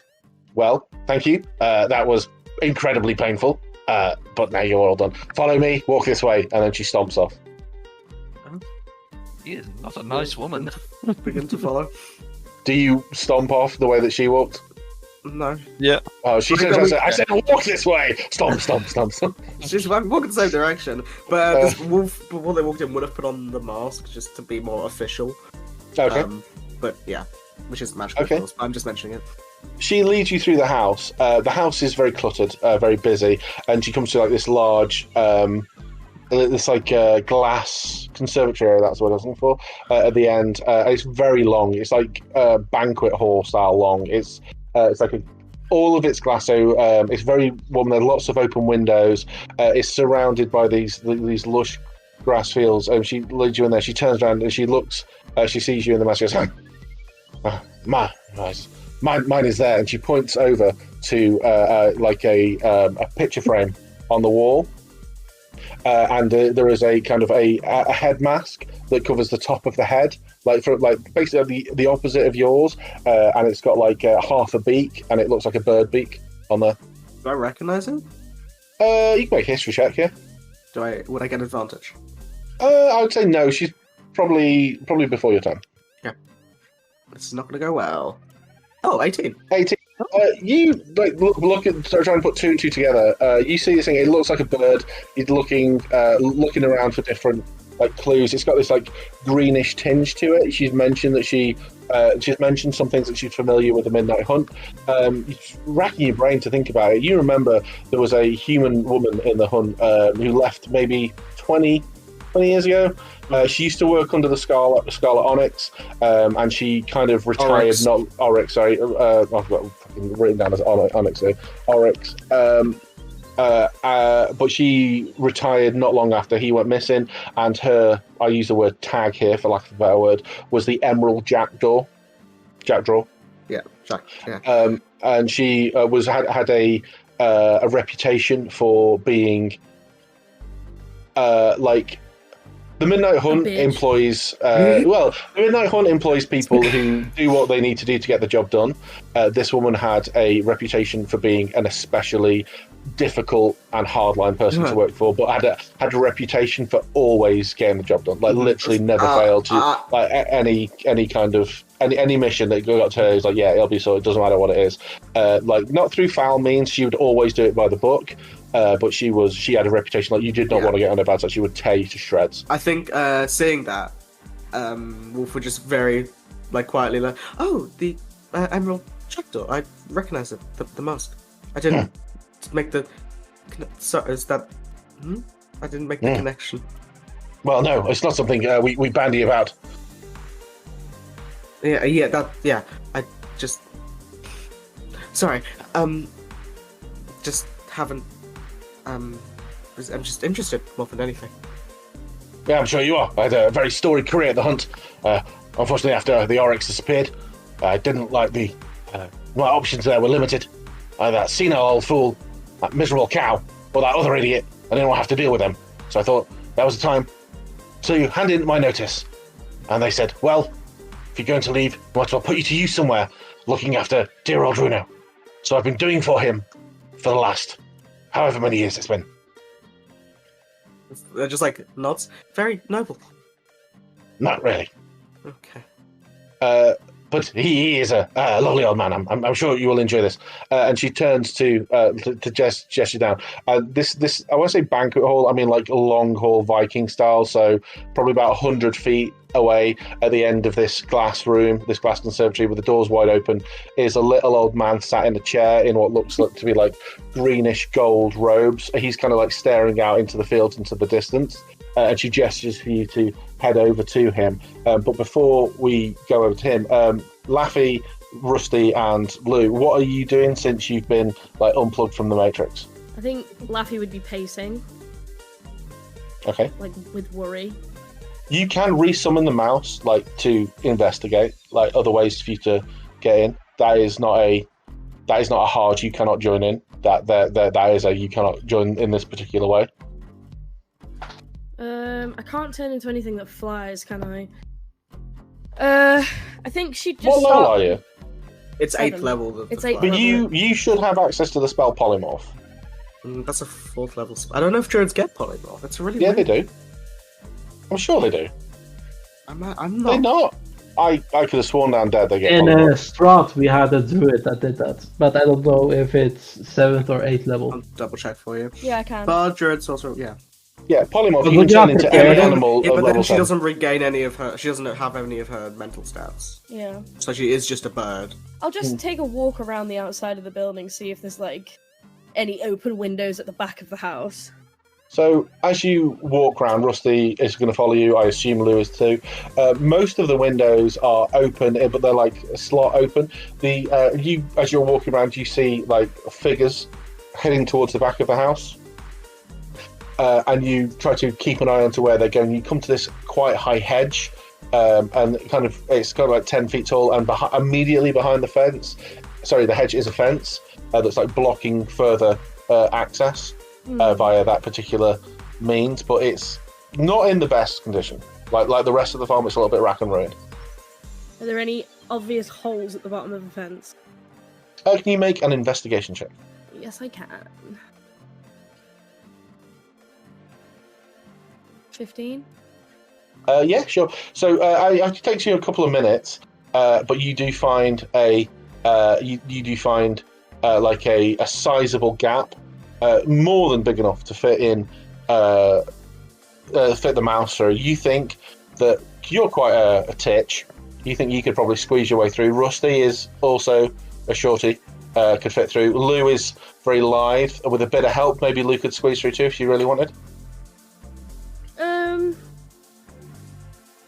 think that we'd probably all squeeze. Well, she wouldn't summon the mouse back. She'd probably just like squeeze through and like gesture for the others to follow, and then I think probably cast Pass Without a Trace. Okay, cool. Are you sure about this? Just There's see if no. they can find a way to like hear or see what's going on without being seen. I An mean, open window.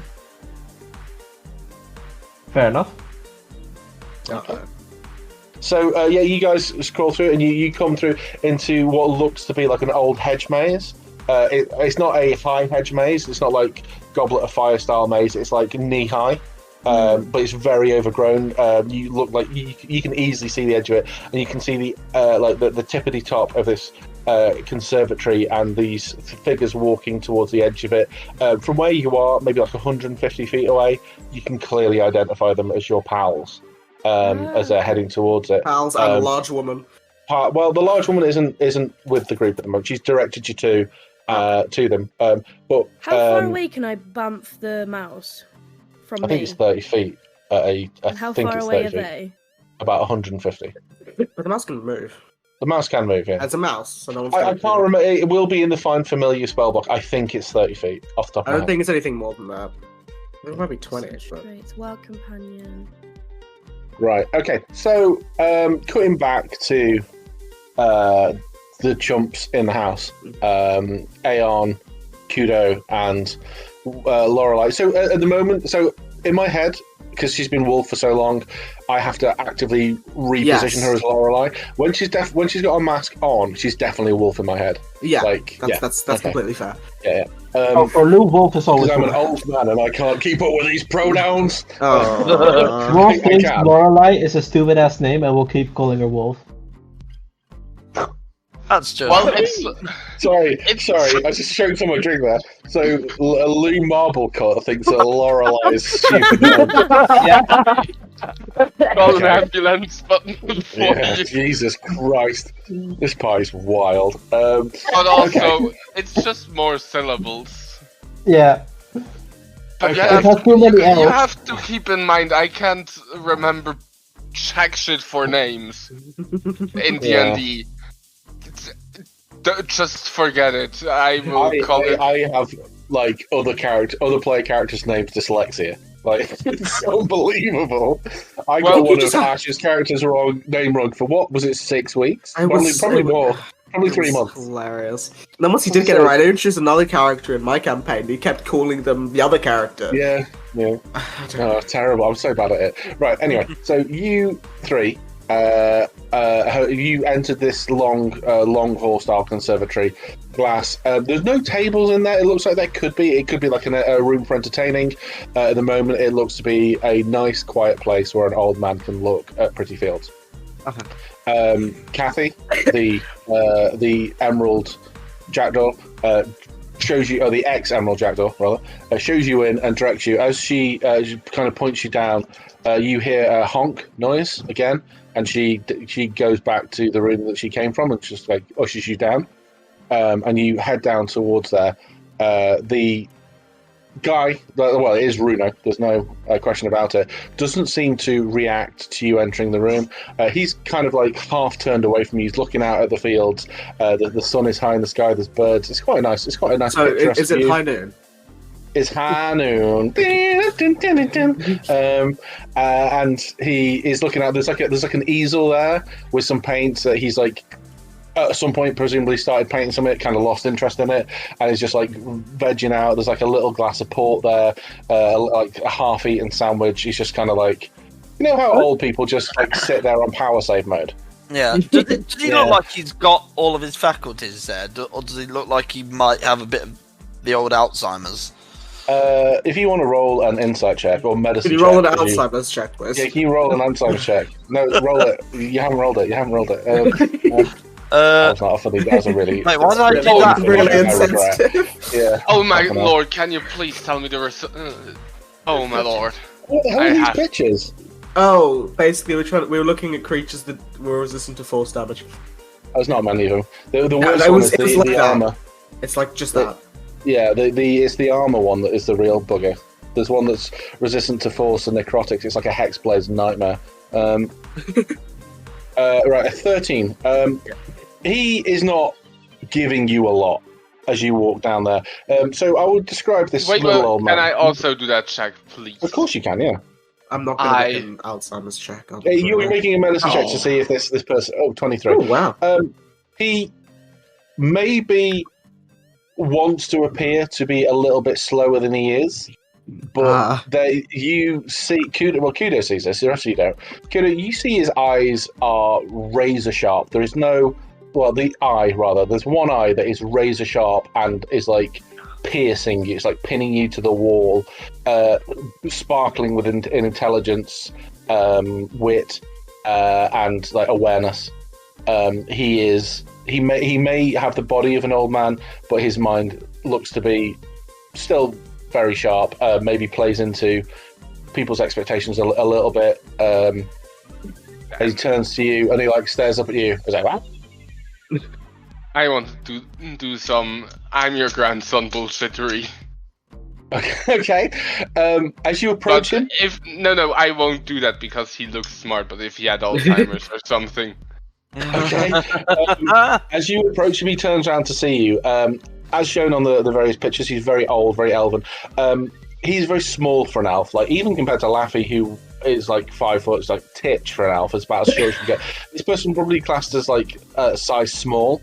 Like more in line with like halfling. Like it looks like he's withered or shrunk with age. Yeah, I was like, question with the ones like the things I've seen of him in my dreams. Is he clearly much shorter? He was never massive. Yeah, but he's clearly like. Yeah, he's like a bit like he was a grape and now he's a raisin kind of thing. Okay. Yeah. He is wearing this green and gold robes. Like a casual glance, you'd be like, "Oh, they're like prayer robes." Oh, actually, are they wizard or sorcerer robes? You know, this guy had a reputation for being like a powerful spellcaster. Around his neck, he has a couple of. He's got like some chains that go into the shirt, and they're like talismans or amulets, like quite chunky.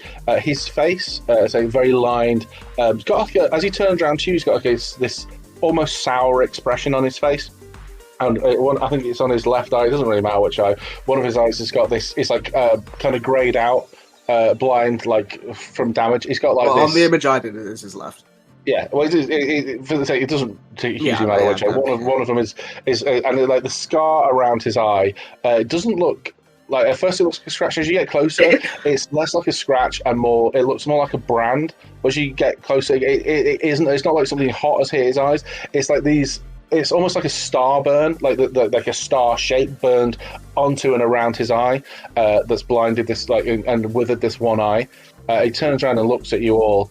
He's like, "Yes, hello, you." What was his last name? It was Ithas. Ithas. Hi, Mr. Ithas. I'm here on behalf of the. Call me Runo, digger. All right. Runo, I'm here on behalf of the. I'm here on behalf of the Midnight Hunt to The Midnight Hunt, you say? Yes. Are you here for Cassie? No. We're not right now, but at some point soon we are going. What are you here for then? We're going to escort you to Havenora for the anniversary. Anniversary? Of the Lifespring Alliance. Oh, the Alliance, of course. You should have said, come sit down, let me get to see you all. It's so frequent I get to see new people these days. Kathy could be a real... And he kind of leans around to see if she's just going to be a real one for letting people in. Wolf gives like a polite chuckle to like ease the tension a bit. He gestures to sit down, and he kind of looks at all of you, and he goes, "So, he sees a man, a woman, and what presumably is their dog. Oh, no. Wait, so, are you all of you from the Midnight Hunt? No. I'm more of a new hire. There's bounty some hunter, mercenary type of thing. friends of mine. I'm just company. What? You talk? Oh, fantastic! He kind of like struggles to his feet, and as he stands up, you see like as his feet move, the bottom of the robes move, and instead of wearing like the curled like shoes that you would expect like the priest to wear. He's wearing like tweed slippers. No. I was given some slippers. was Am I also wearing No, those tweets? you've got those like Yeah, you one are. size fits no one like slip-ons you would get at a like a spa. Oh yeah, Like okay, really awkward, and he shuffles over to you, and he like comes like slightly too close for comfort. Like he's not like nose to nose, but he's a little bit too close. He's like, yes, I see, excellent, and he like holds his hand out, just hi, Misters. Yes, it's nice to meet you. And who are you? And he like starts off with Wolf. I am a cerulean wolf. That's an unusual name. Well, Lorelei is my name, but Oh, okay. Which would you prefer? wolf for now. Okay, so of the two answers you gave, not one of them. I get it. That's fine. That's fine. I like it. And you, Longshanks. He turns to you, Aeon. I'm Aeon. Aeon. Yeah. Oh. You're Maybe you'll grow into that. I don't know. well. Your butler took my shoes. These Butler? are really. Kathy is not my butler. She's like a. He kind of looks around. She's like a bouncer. Yeah. And he looks around. She makes me eat these horrible sandwiches. Oh. I'm sorry. I'm sure she means well, but she doesn't let me see many people. Yeah, she seemed like she was trying to keep it at the door as long as possible. She seems to think that I'm at a moment away from being assassinated by someone from the shadows at any point. You're not going to kill me, are you? No. I don't think you could. No, I don't think so either. Not with those slippers.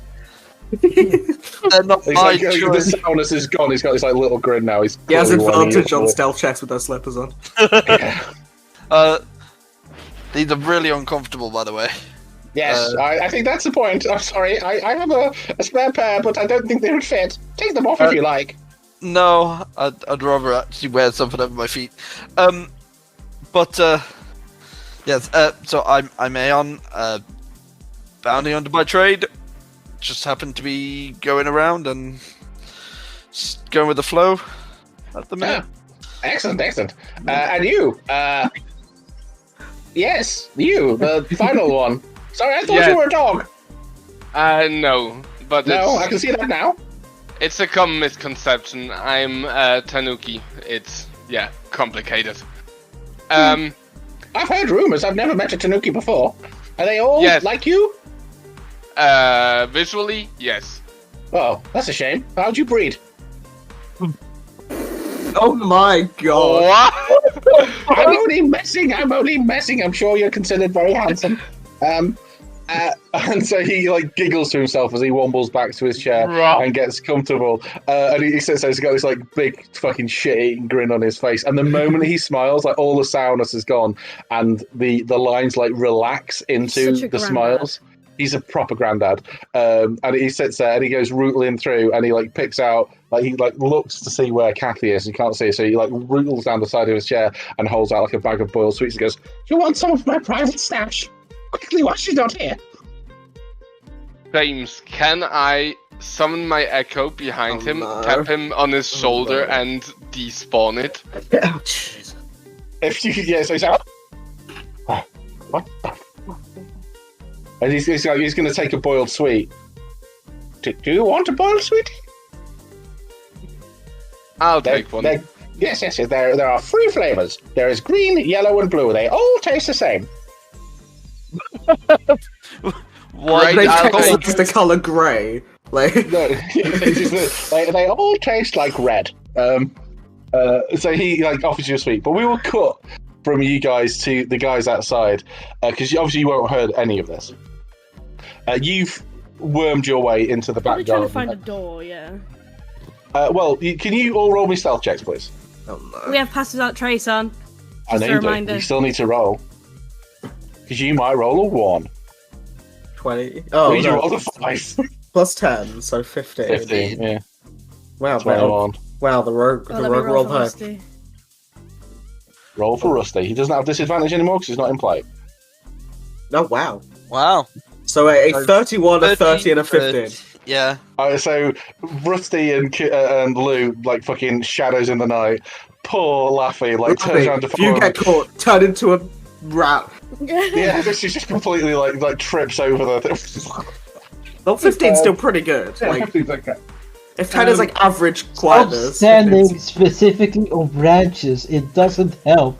Please don't Oh, fall into she's, no, you know what she's doing? Like, you and Rusty are like creeping along the sides of it. She's cronking, like huge saturated steps. Did it, Yeah. You head towards the house, like Scooby-Doo style, towards the house, and you come to the window. You're looking. So, when you say looking for a door, are you looking for a way, like an open door into the house? Yeah. Okay, so there is what I'm going to describe as a kitchen door, like a side door. It's one of those hinge doors, that would open at the top and at the bottom. They have a name, but I can't remember what it is. But both of them are kind of together at this point, if that makes sense. If what I've said just makes sense. Yeah. So there's like a door that would split into two, but is connected at the moment. And it looks to be. I think it's just like a barn door, isn't it? Like Yeah, like a barn door. Well, I think that's what they're called, though. I don't. Like saloon door, I think. Saloon door, I guess. Is it open? Only one way to find out. I check the door. Yeah, so you click the lock and you try to It's called a Dutch door. A Dutch door, okay. Or a stable door. It seems to be open. Yeah, stable door, that's the one. Yeah, that's how I'd know it, because a horse has popped the heads out. Yeah. Can I summon the mouse? Yeah. And put it down inside, and then go through as the mouse and see what I can see. Yeah, so you crack the door open a little bit. Are you some of the mouse sliding through? and you closing the door behind it? Yes. Okay. And then you're going straight into the mouse's vision. Yes. Okay. As you kind of mouse out, immediately in front of you is a huge boot. Boot. Like a shoe. Like a woman? Like is there a leg to that? Yeah. You meant like a car boot, and I was like, Yeah, of course, yeah. The mouse cranes upwards. The boot is attached to a foot, which is attached to a leg, which is attached to a knee. Which is attached to Miss Trunchbull. Yeah, which is attached to Miss Trunchbull that is glaring down at the mouse, opens the door, and is glowering over the three of you. just give a really shit-eating grin, hi. Cheese it! That was the honk. For those inside, that was the honk as they passed under the fence. She was alerted to them passing under the fence. Oh. Yeah. So the stealth check's slightly redundant, I'm afraid, but we have to roll them. So she stands out. She is going to make a grab for you. The mouse or the person? For Laffy, yeah. Okay. I'm going to drag Laffy away and begin to run. Oh no. No, she's not. She wouldn't be. She wouldn't do anything. She'd just kind of stand there oh, sorry, okay. She's not What are you resisting. doing back here? Why did you come in with your friends? At this point, I will say that noise carries over to the three in the last room, by the way. Oh. So sorry, apologies for cutting across that. They were just in here for a little while, and we were kind of worried about them, so we So I'm assuming you're all decked out as well in adventuring gear. Yeah, we would have our stuff on us, but we're not I'm not holding my staff. It's on my back. Yeah. Okay. I'm more thinking about the kobold with a longsword and shield.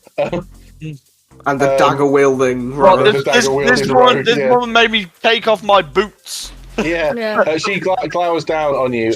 Is Lou trying to escape? Yes. I'm not going back to jail. What's Rusty doing? He's probably just standing there, holding Laffy's hand.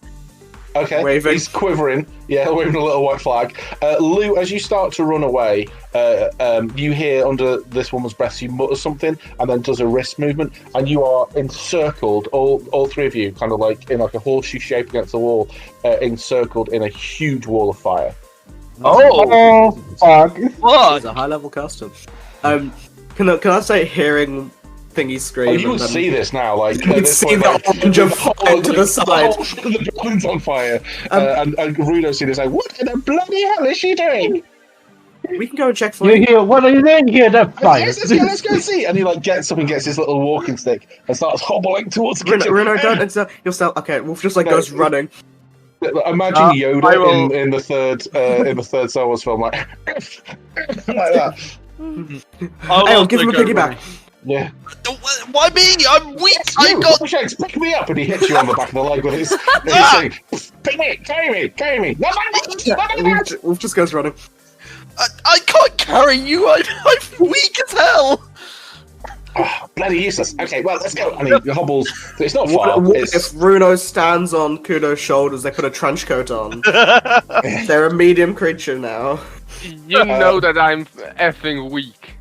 Oh yeah, you are. this is like the weakest party in terms It of is. strength. I think the strongest one is Rusty. It's like 12. Apart from Rusty, I think the highest is 12 or 10. I Oh. think because of where you are, yeah, God, I made this room too long because it's going to take you like 20, 30 seconds to get there. But in that 20, how long is 30 this room before it was sprinting? 100 feet, wasn't it?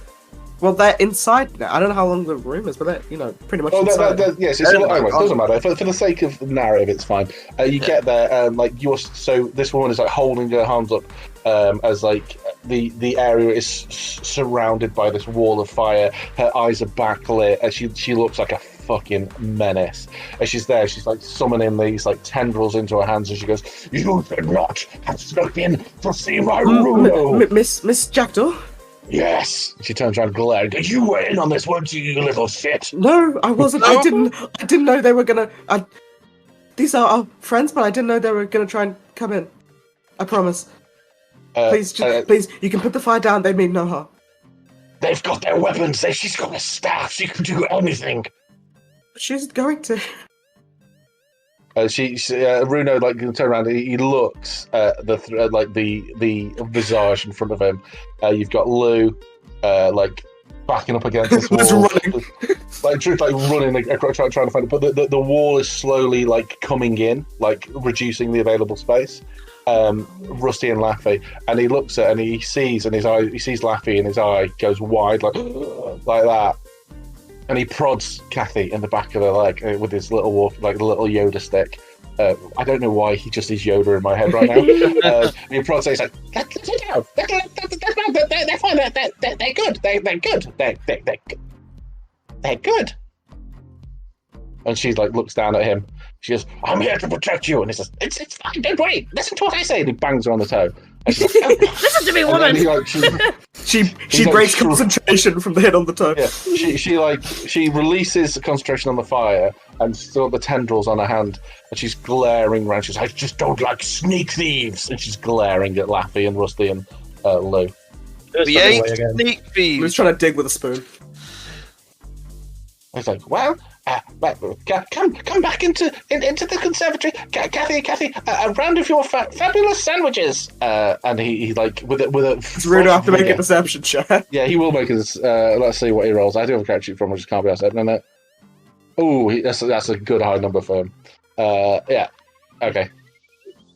So he with this like he like hobbles off with this look on his face. Like he glancing around like this like just this amazing grin on his face, like that, like the happiest.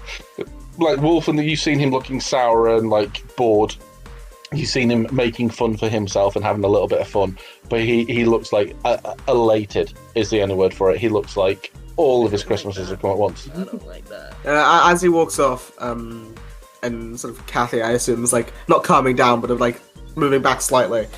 Wolf's just gonna like put a hand out to laugh, be like, "I think it's all right." She'd like grab it. She'd like nearly snatch it off and be like, "I'm good. I think." What? I'm not going to ask right now. Well, the mouse I couldn't see anymore, so I tried to find a way in.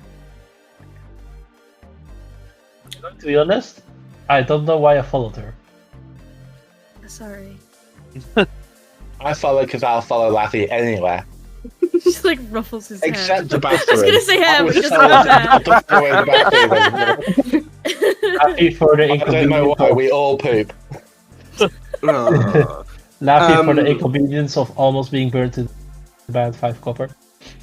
She just gives you the 5 copper back that you gave her for therapy. The Excellent. Kathy woman is like looming behind you, like I'm the terrified wrath of her. God. Laffy is like terrified. She's probably like squeezing Wolf's hand. Mhm. She's like, really scared. yeah, she's like the Terminator stood behind you. Like, She's yeah, Miss Trunchbull the Terminator. She's Miss Trunchbull the Terminator. She's Oh, Miss no. Trunchbull, like in the musical version, you know, when she makes all the chokies. Oh, no. She's Yeah. super unimpressed with you guys right now, but she is employed by Runo, and so we'll do what he says. Wolf's just gonna like, as she's there, she's gonna slowly walk back, holding Laugh. Just like, let's move away from her. Can I pull up the rear? Came up to the other side, like trying to get away from this one. Can I pull up the rear and just sort of like in a more protective manner, just to sort of with my hand hovering over my sort of jeweler's kit, ready? Hand on the crystals. Yeah. Is that meant to like? So are you trying to do that as having your hand hovering over your gun, like to initiate a duel, or are you trying to do it so it's quick and easy and ready for you to access? You can easily ready for me to access. Okay, just make a in sleight of case. hand check then, so just see if she picks up on it. Yeah. I mean, yeah, that's fine. wow. That's fine, yeah, that's fine. She doesn't seem to notice what you're doing. She's too busy glaring at Rusty and Laffy and Lou. Because she's not been allowed to put these guys through airport security either, so she's really pissed off. But Visibly armed. I don't think that helps. How many of you are there? There's 6 of you, including Rusty. The 6 of you come into this room. Now, Runo has put in a little bit of a double shift and has been able to get back into his chair, and he's sat there and he's got his stick between his legs, and he's like his little feet are swinging. His feet don't quite touch the floor, and he's like bouncing, like almost, and he's got this like really happy look on his face. I think before they are close enough for him to hear anything, Wolf would just whisper to Laffy and just everyone in general about mentioning the thing. We're gonna leave that. We're gonna try and be slow about that. We're not going to mention it unless he maybe mentions it. Even still, be a bit careful about it. What thing is this? Which thing? Points to Laffy. He would have been there when Wolf would say. Oh yeah, I was there. Sorry, there was just a lot of things that we wanted to talk to him about. Sorry, I get it. I think He Laffy, winks. she would nod, but she'd look a little bit put out by that. I just don't want him to Being described as a thing. Yeah. Well, no, the whole situation. I don't want to say it out loud in case, Yeah, and in case Miss Terminator over there is listening. No, put out by the fact that it's like we're just gonna avoid that. Totally. No, I was trying to phrase it. She's not trying to avoid it. She's just gonna like. Let's not bring it up straight away. I know what you mean. I just think, yeah.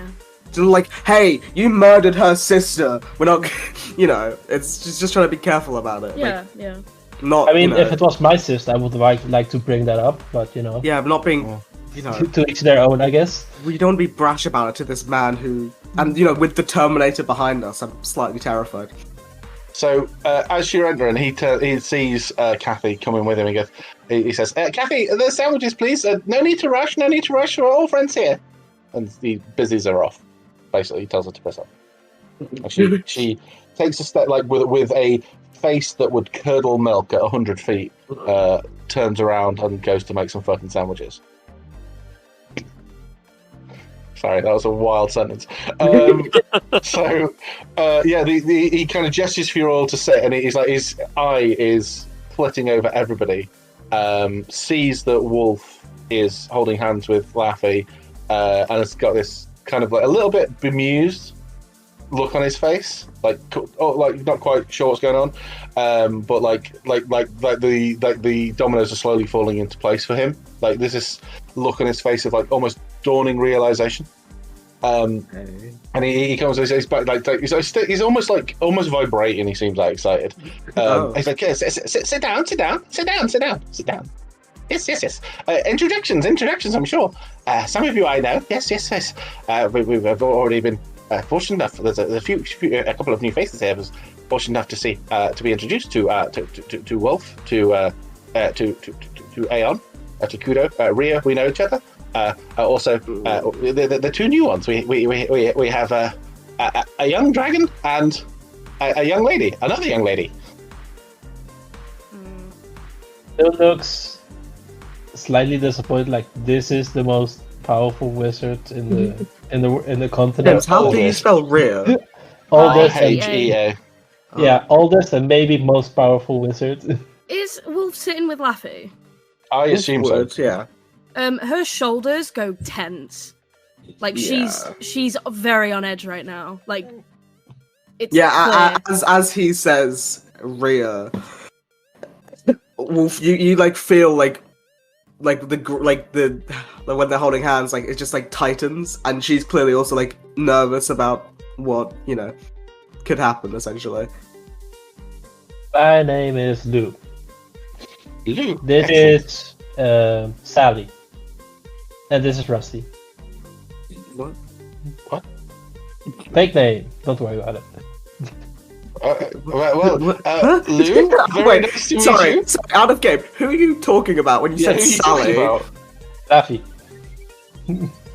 He did already identify Laffy as someone, so Yeah, Else, he called her sister. someone else. Yeah, Her sister that he murdered. yeah. Oh, that's a Yeah. shame. Rusty, yes, a lovely name, I'm sure. Lou, yes, nice to meet you. For those of you who don't know, I'm Runo. It's wonderful to see you all here. I don't get to see many people, and to come with such elated company, it's a real treat. I didn't think I'd get to see you again. We haven't met. Oh, it's a long time ago. I'm not surprised you've forgotten someone like me. No.